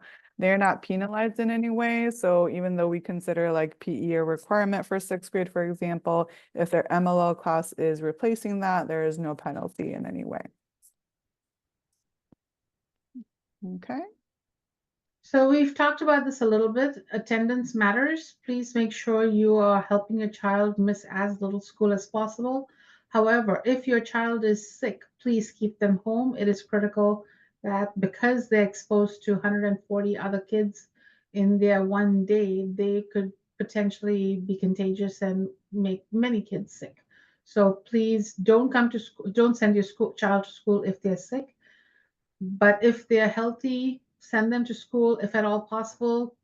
Make appointments, vacations on non-school day, non-school time, before, after, uh, as much as possible. I know nowadays getting appointments with doctors or dentists very hard, so do the best you can.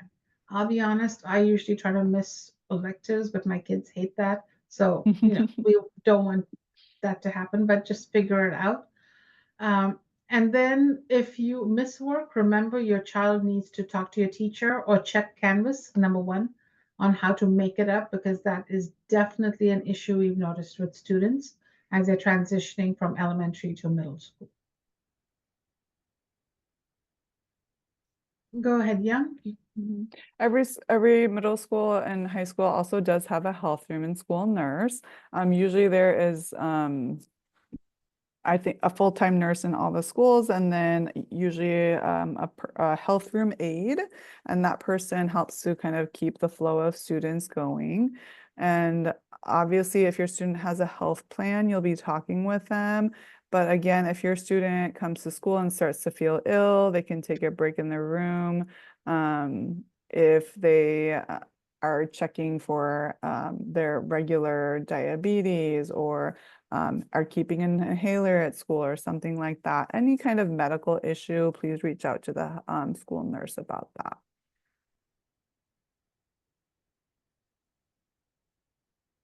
Next slide. And then ASB, this is like new starting at the middle school level, and students are somewhat confused by this.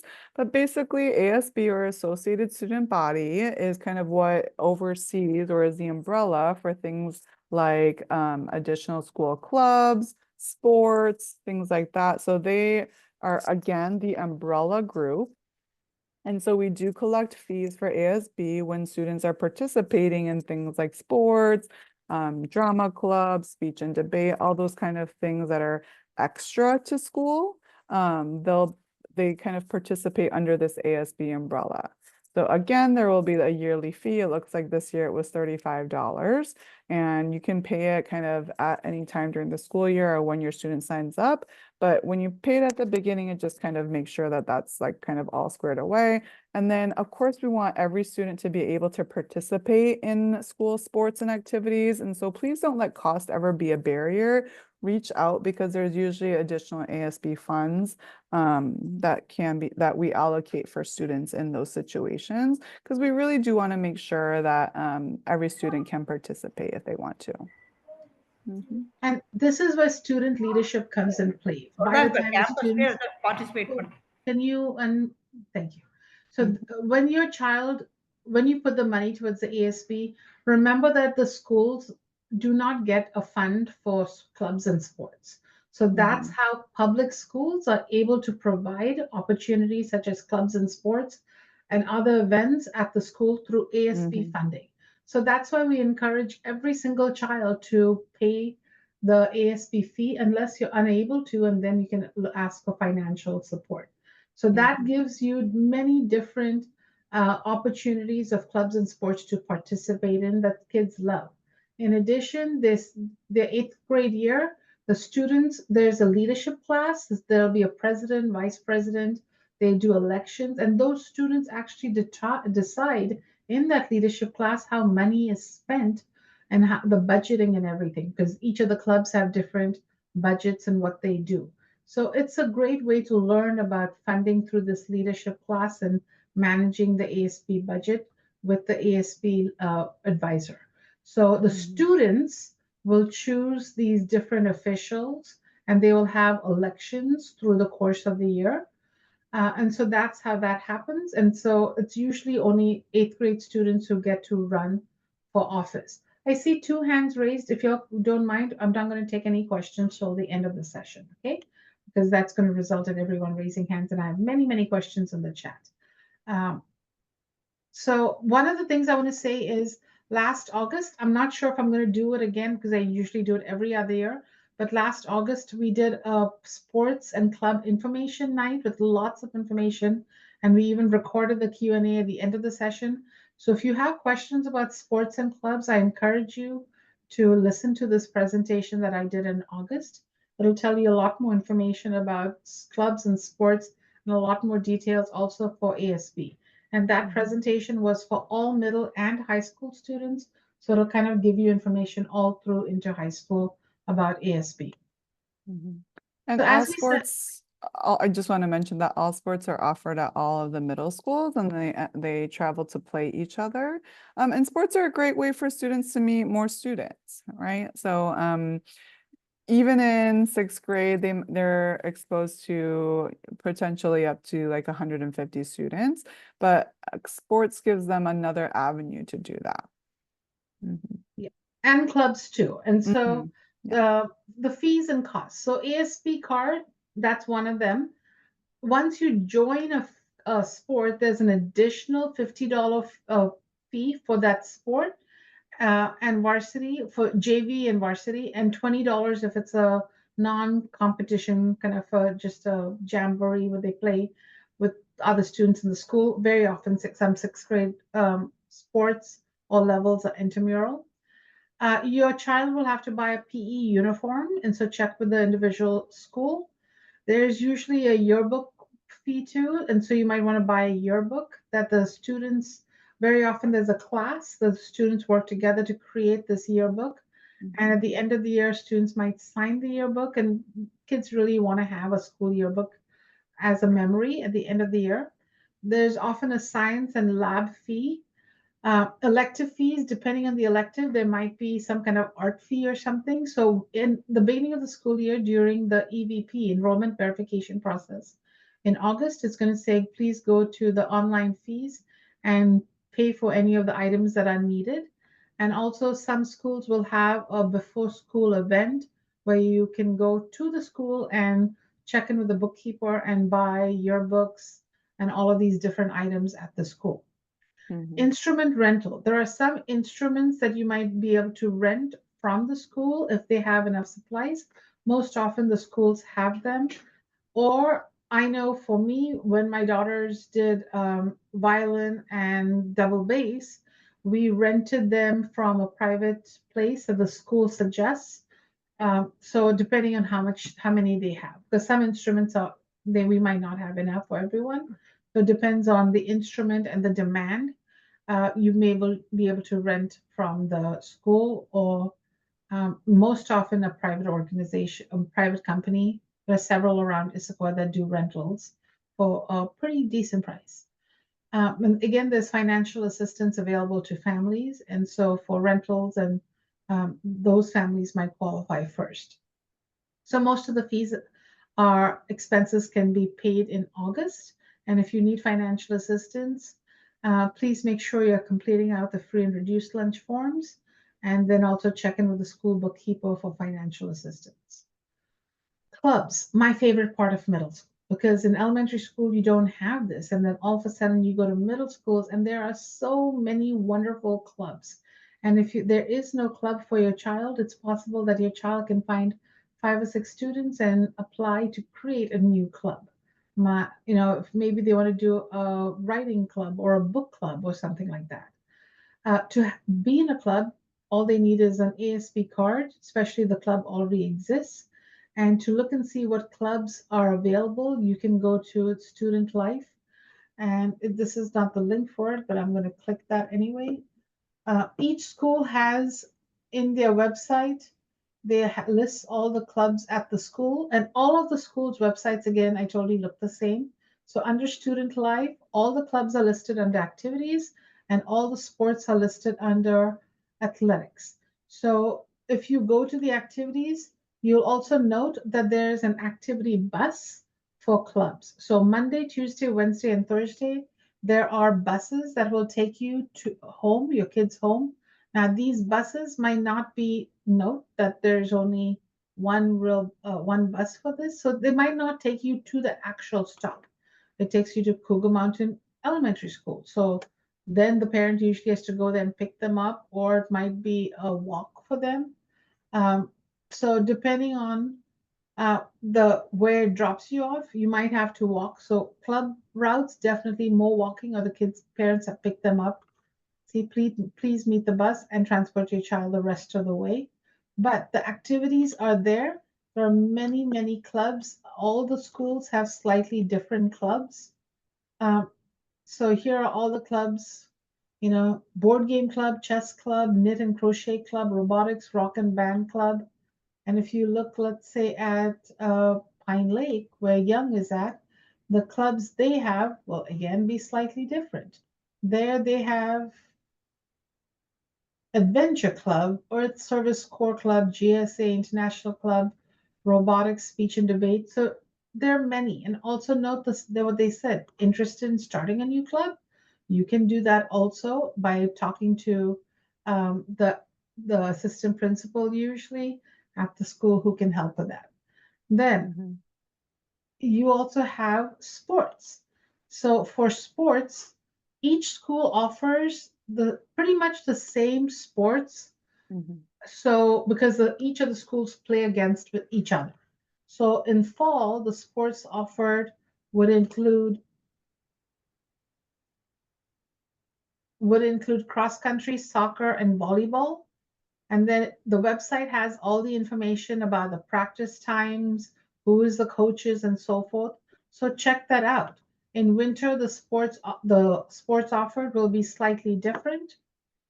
And so you can see what's offered the first part of winter versus the second part, and then spring. And we talked about that there are fees for that. The activity buses exist for that. And for sports, the students need to make sure they have a sports physical. And so make sure that they also have to complete forms and final forms. And you're going to do all of this in August, okay? Final forms if your child is interested in sports, and the school will send more information about all of that. So again, visit I your w- school's athletics page to learn Mhm. more about sports and opportunities. If they do want to do a fall sport like cross country, softball, or volleyball, we do really encourage you to do that physical during the summertime. So that's kind of all squared away as they start. If their physical forms or final forms information isn't complete, unfortunately, we cannot let them participate. So just a heads up, for the sports form, there is a physical form that needs to be signed by your child's pediatrician or medical professional. So if possible, try to print it out and take it with you, or Mhm. see if your medical provider can print it out, because they use it's a specific form that needs to be on file. Um, and clearance, some information presented on there. So visit this website, look at final forms, get the physical ready between now and August if you're 100% sure your child will be doing sports next year. So you have that part ready to go. That's a good tip. So advice from parents. Young, are you going to be joining Wendy in her session? Yep, I'll move over. So Thank you. yeah, but Thank you I'm so gonna much, leave. Young. Really appreciated you. And if Mhm. you're a family from Pine Lake, you'll be seeing Young at your session on March 10th at Pine Lake. Yeah, thanks. Bye. Bye. And advice from parents. So, in my 10 years in working with parents as a family partnership specialist, um, I asked parents what would they say to other parents. And one of the, especially once they've gotten their kids into high school, and one of the things they say is understand that middle school is a transition year and they're learning how to be organized. So help them develop good skills, studying skills, personal skills, etc. Help your child. So you're the coach and mentor, remember that. help your child be organized. What are the strategies for how they organize their binder or their folders? Most kids no longer have binders, the thick binders. Most of them have different folders. I know my daughters prefer the accordion folders, so they have a section for English language arts, math, history, and so forth. But even that, sometimes it can become a dumping ground. How do we make sure it's organized? How do we pull out the papers? How do we know what's in there? How do we know where you put your homework assignments so that when you get to class, you're not busy frantically looking for it and then you can't find it because you left it on your kitchen counter and now you don't have to turn in. So, organizational skills are key. This is some of the strategies that helping your child develop a plan will really help them because executive functioning skills are one of the most important things kids need to know to be successful through middle and high school. So, time management skills. Very often, I would have kids asking to go to the bathroom or to their locker in the middle of the class, and the answer is, please don't. I'm in the middle of giving instruction. Bathroom, of course, is this an emergency? But if you have a kid asking you the same time every day to go to the bathroom and missing, 5 or 10 minutes of class, now this becomes a pattern. And is this a health thing? Do we need a health strategy? Or are we not using your passing time wisely? What can we do? So when is the best time to use the bathroom, to go to your locker? If they have lost something, do they know where the lost and found, how to access the lost and found?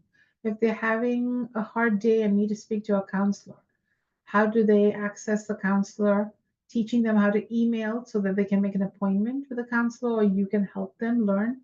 One of the things I realized I had to do was teach my child how to send emails or how to write something to a teacher or counselor because sometimes they don't quite know how to formulate or type that email. If you or your child needs support, please note that there are school counselors, school liaisons, and the front office staff can really help and guide you.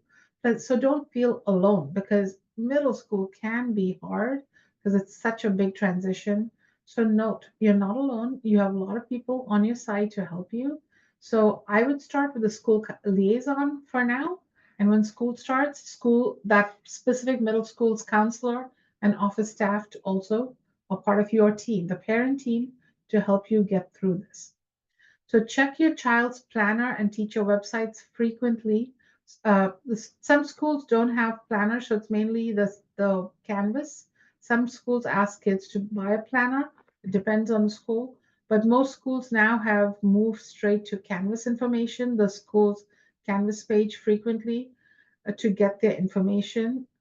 If your child has a locker, teach them or help them open the locker that first couple times. Remember that there are no specific parent-teacher conference dates. So if you need to communicate with the teacher or the counselor, you need to initiate that contact first. So let's say a child is struggling in math and you just want some ideas on what you can do to help them. Then you can send an email. And this is after you've asked the child to talk to their teacher.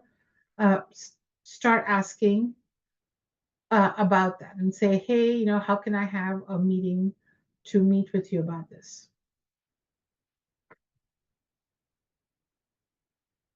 So moving on next. So who to contact for help? Family liaison was one option to help you navigate the schools, connect you. Maybe you don't know who to ask about the transportation, something or the other, or about fees or fines or lunchroom balances or something. Talking to your school family liaison could be a great start to help you. School counselor, especially if their academic, social, or mental support needs.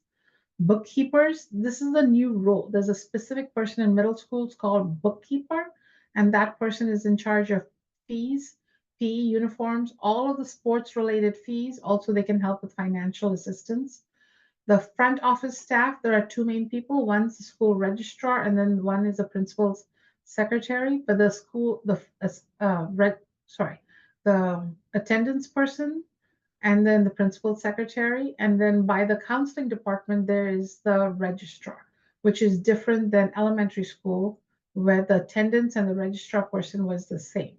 So in middle schools, you have an attendance person in the front office and then a registrar in the counseling office.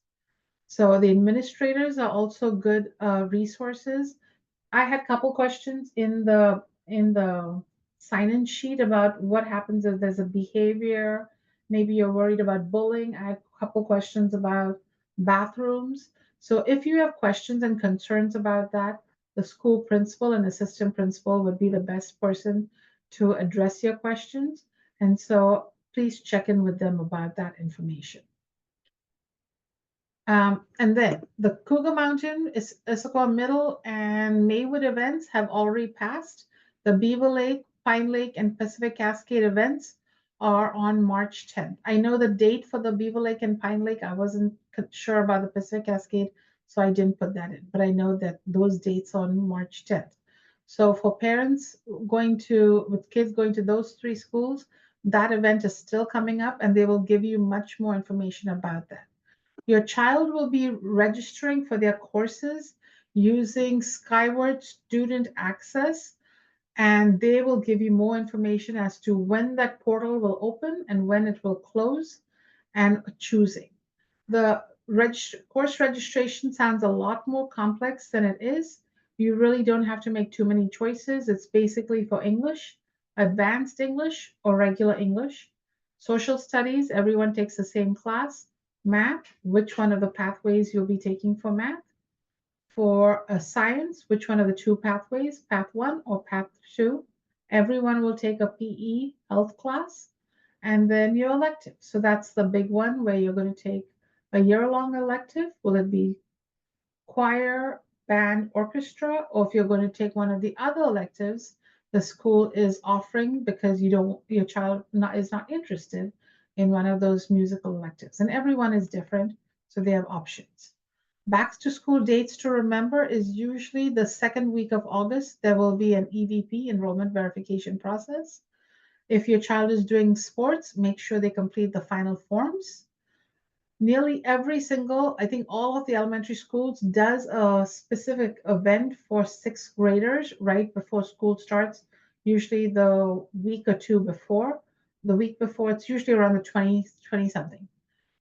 So look for the bulletin to see what date the event for sixth graders are. And that event is usually called web or some kind of belonging event where everyone belongs. They very often do tours. They talk about different rooms, classes. They do activities to help the kids meet and introduce each other. Sometimes they do separate events for locker assignment or PE uniform. I know Maywood does a event before school starts to assign the laptops before school starts. The other schools usually do it after school starts. So look for these bulletins based on your school. So starting in early August, I would start making sure you're reading the school bulletin for some important dates that might be coming up through the course of the year. And Skyward Family Access, if you've seen it, not visited it, looks slightly different. And they now have a transportation button also. Wednesday is not quite the same. It doesn't have a Wednesday time, but you'll be able to use some of these things on Skyward Family Access. And we'll talk more about how to use Skyward Family Access to check information in September when we do the Canvas event. But most often, parents only look at Skyward Family Access for the report card at the end of the trimester and also to look at their children's attendance if there are any concerns. And if you have any questions, don't hesitate to ask the Family Partnership Liaison. Right now, if you have questions about course selection, the suggestion is to ask your elementary school counselor, and you can ask questions of your middle school counselor when school begins in late August. And then if you can complete the feedback form, you may do so. And the link, I'm going to put it in the chat. And I'm also going to go through and answer some questions that I have been ignoring in the chat.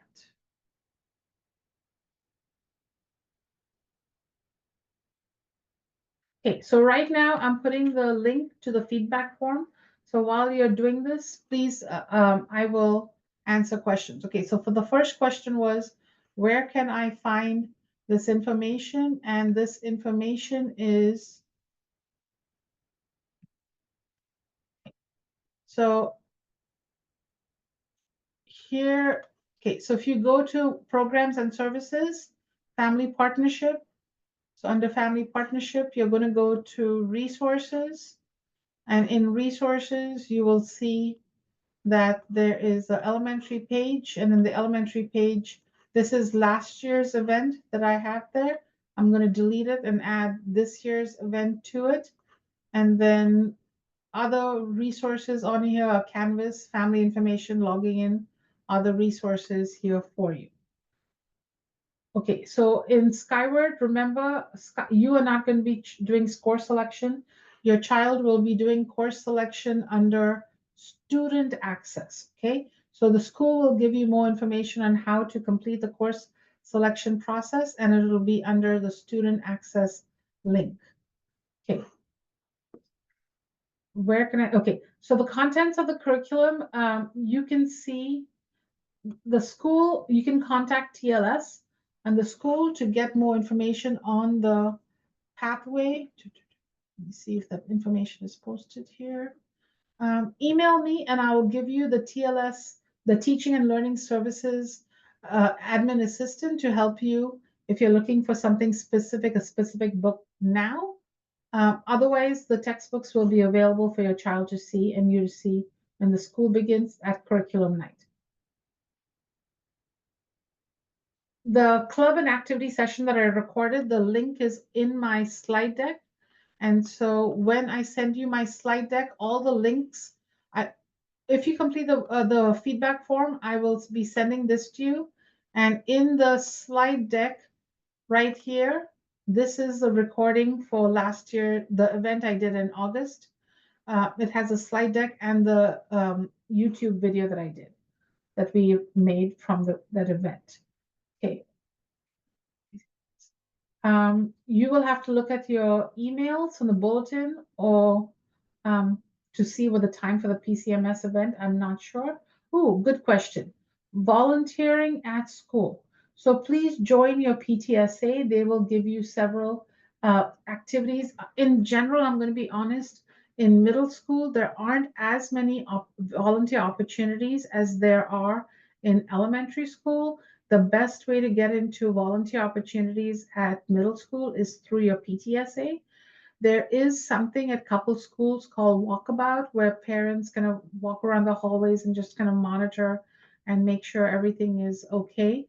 And so that, again, is through PTSA. So the best way to really look for volunteer opportunities is checking in with your PTSA, because unlike unlike elementary school, the teachers really don't have like a class volunteer or have class volunteer activities. It usually all goes through PTSAs for different fundraisers and different activities and events they have. Um,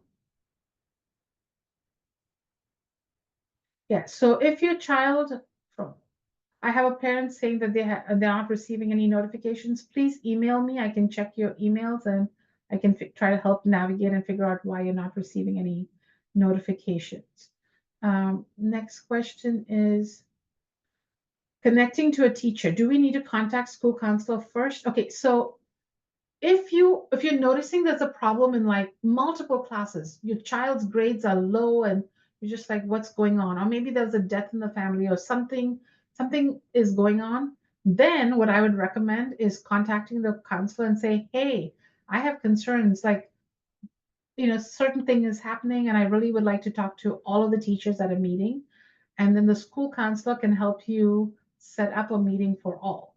Now, if your problem is just, if your child is struggling in just one class or another class, then what you can do is you can say, email that teacher specifically and say, hey, can we talk? Can we, or you can chat through email, or you can say, can we talk on the phone or have a Zoom meeting? Or can I come by? I just want to talk about a couple concerns. And then the teacher will set up an appointment with you before or after school, whenever it's convenient. So it really depends on the situation. Is it just regarding one class, one teacher, or is it a problem in multiple classes or something you want to talk about with multiple classes? And so depending on that, the counselor can help you kind of figure out what's the best way to communicate with all those teachers or the most number of them. So if you're planning to move to another school within the ISD, when you move, that's not going to happen until early August because the school offices are closed. So as soon as you have that information, email the school and let them know what the new address is. You can give the new school you're going to, for example, if it's Beaver Lake, a heads up saying, hey, we have a house, we have a lease, we have whatever paperwork you have, especially if it's going to be in July, just so that you can fill out and preload as much information, because there's a paperwork called attendance verification. Remember when you enrolled, you filled out all this attendance verification of your home. You'd either give like a lease, something or the other, or something from the rental plan. So you had to turn in all these plans. So that's changed. You need to update that paperwork based on the new address. Then your school will get that information. Then the registrar will contact you to select classes for that school. So if you're changing middle schools, if you can at all get it done in June, try, but if not, no worries. August 5th, 6th, whenever the school office opens, you can do it then. Okay.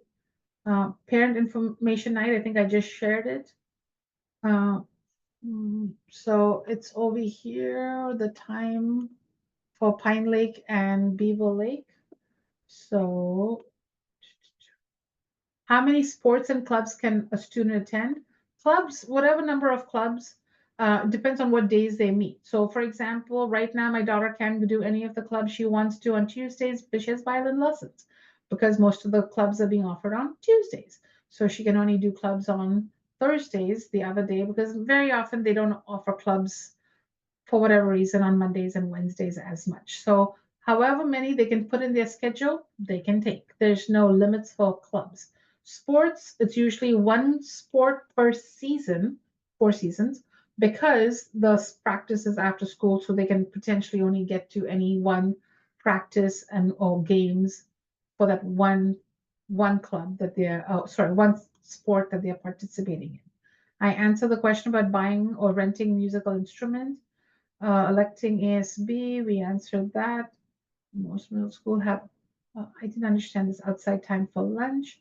Which math pathways do majority of the students go to?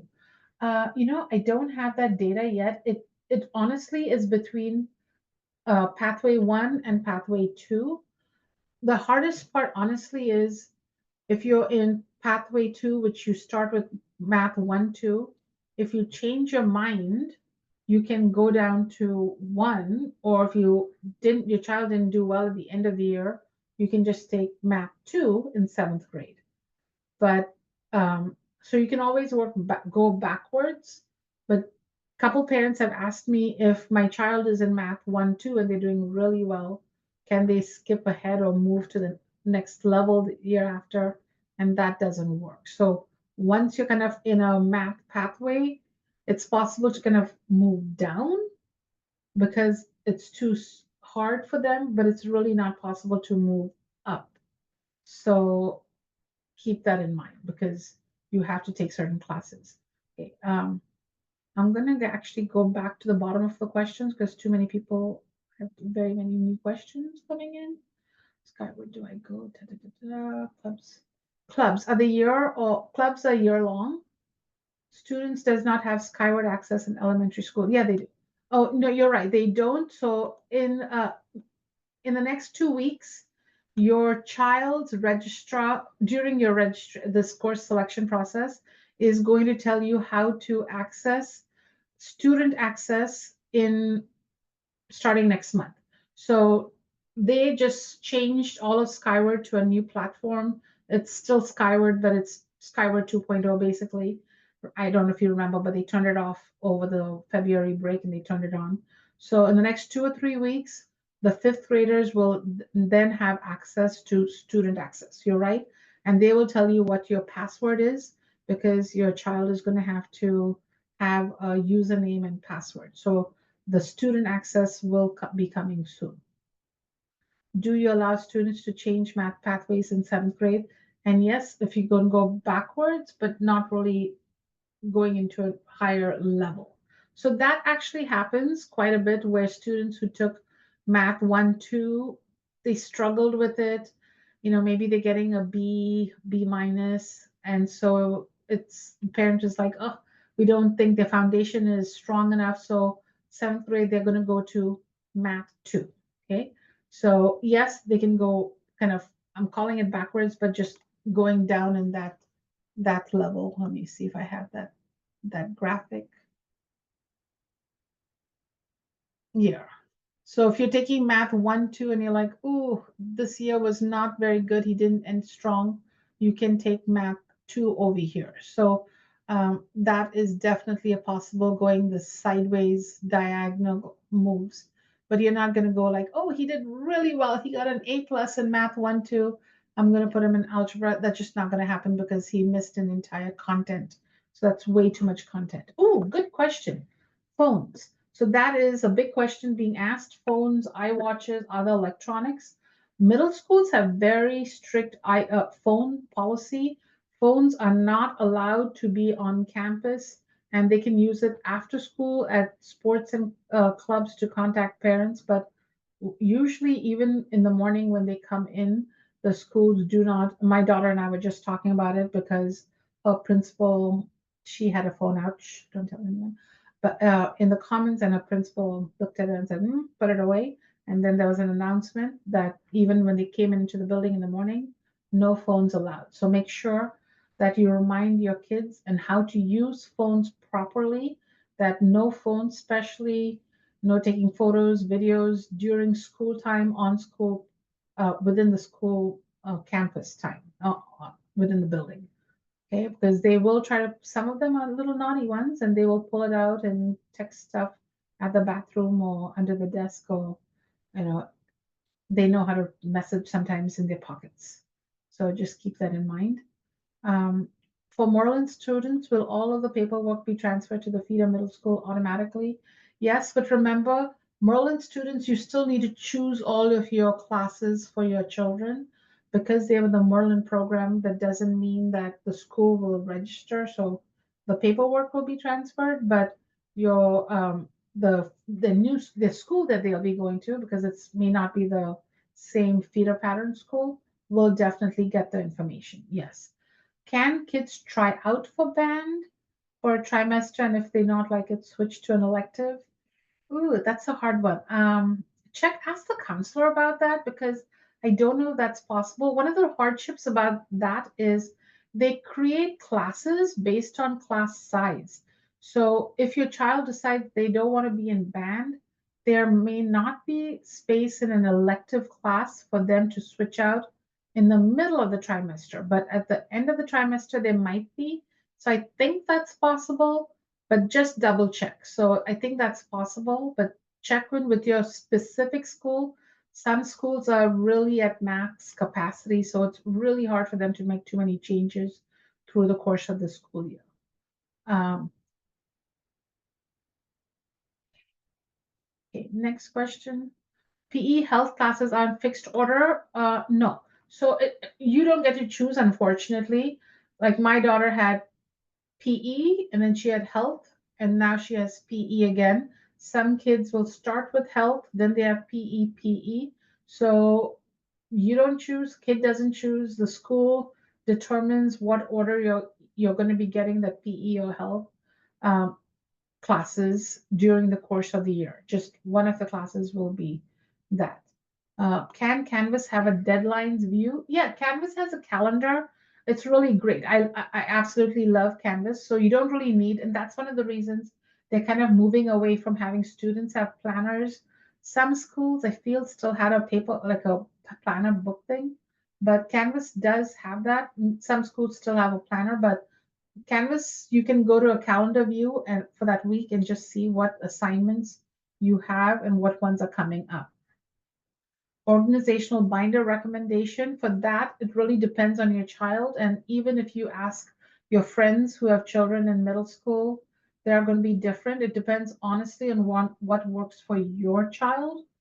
And so just be open minded that the first year You might buy a binder, it might not work, then you might try folders and that might not work, then you might do accordion folder, that might work, or you might try with accordion and that didn't work. So just be flexible and again, learning, lots of new learning.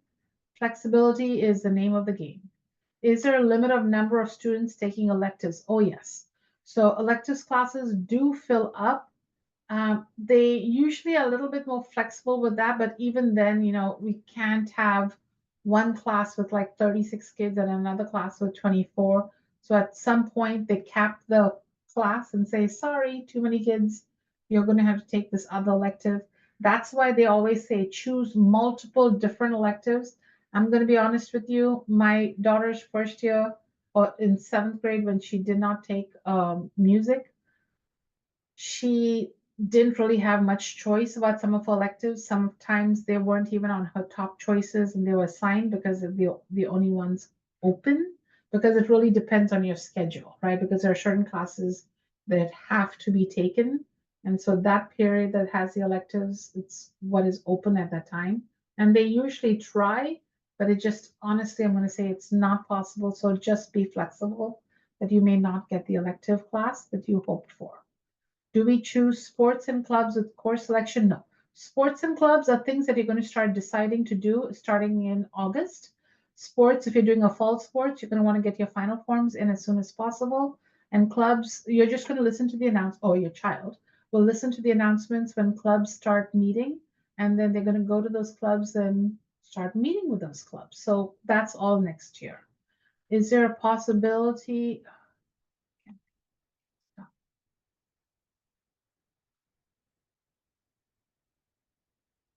Is there a possibility for a student without attending school?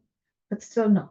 There's no online work. If your child is absent, they more than 20 days, they're usually withdrawn from the school. And if you're not attending school, the teacher, we don't have like an online schooling for classes being given at the school. Now, remember, the school has online classes that students can potentially take, but we don't really have any of the classes being offered as online classes, especially in sixth grade.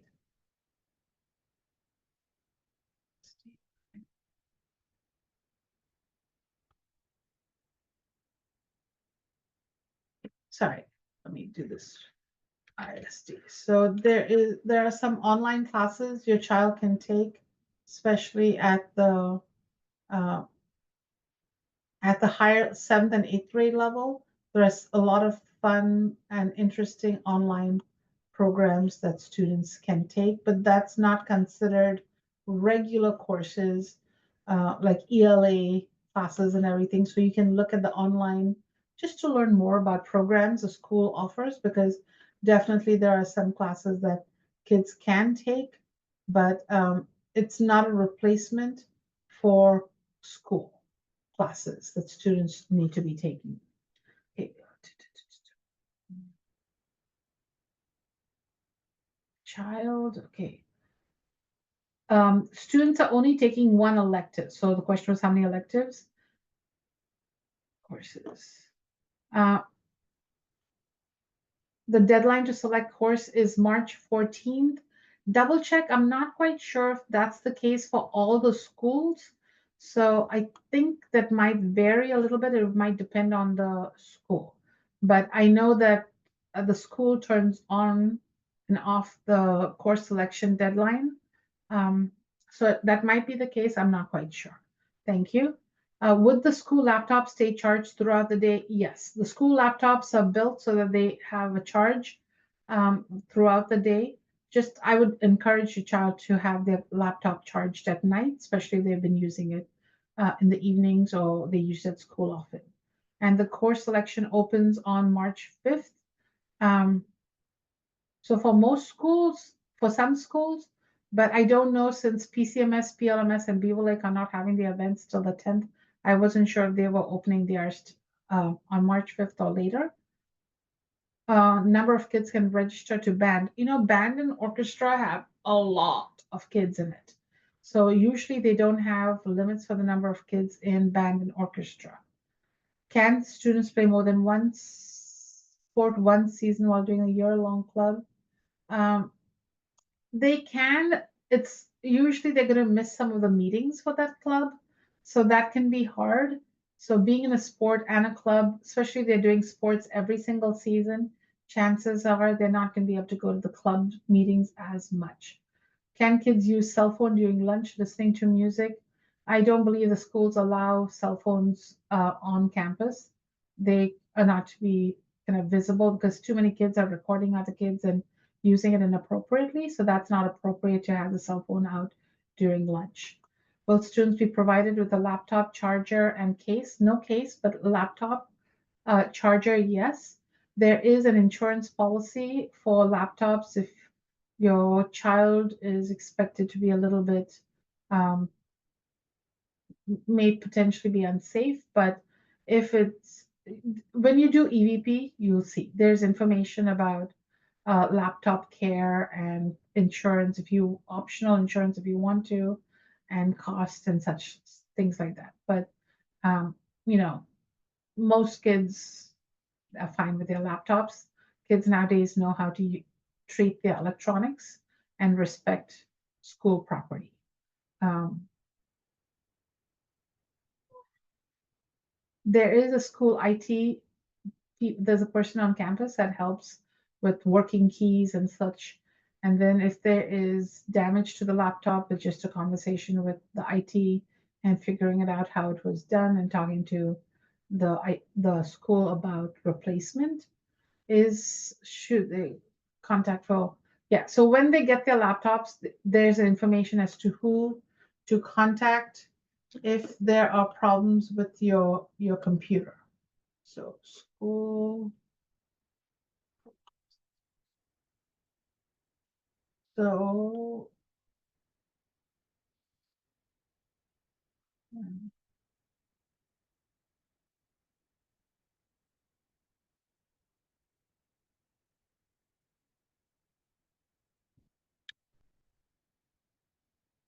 sorry, give me 1 second. There is a About Us program link that I want to show you. Okay, there we go. About Us, contact us. So if you go here, there's a link that says who to contact.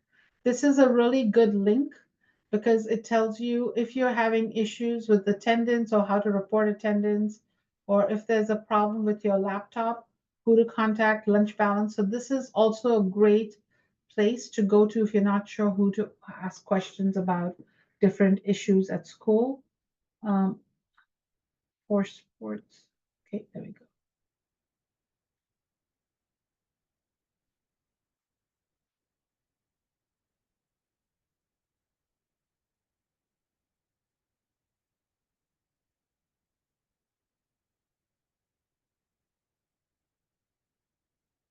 The latest physical form should be, as long as they're dated for that school year, they're good for 2 years. So it depends on when you get your appointment. So, but they have to be, for example, my daughter in high school did a sport in November, and we didn't get her sports physical done till September so that we could do final forms. So as long as there's a sports physical before they start the sports event. However, the sports physical, I think, has to be within the past 2 years. So if they have that form filled out and the doctor can, if it's within the past 2 years, they can participate in the sport. So once the sports physical expires within 2 years, they'll have to do another sports physical after that 2 year window. So they'll put in the date of the physical form signed. So then they can say, hey, your sports physical has expired. You need to get a new sports physical.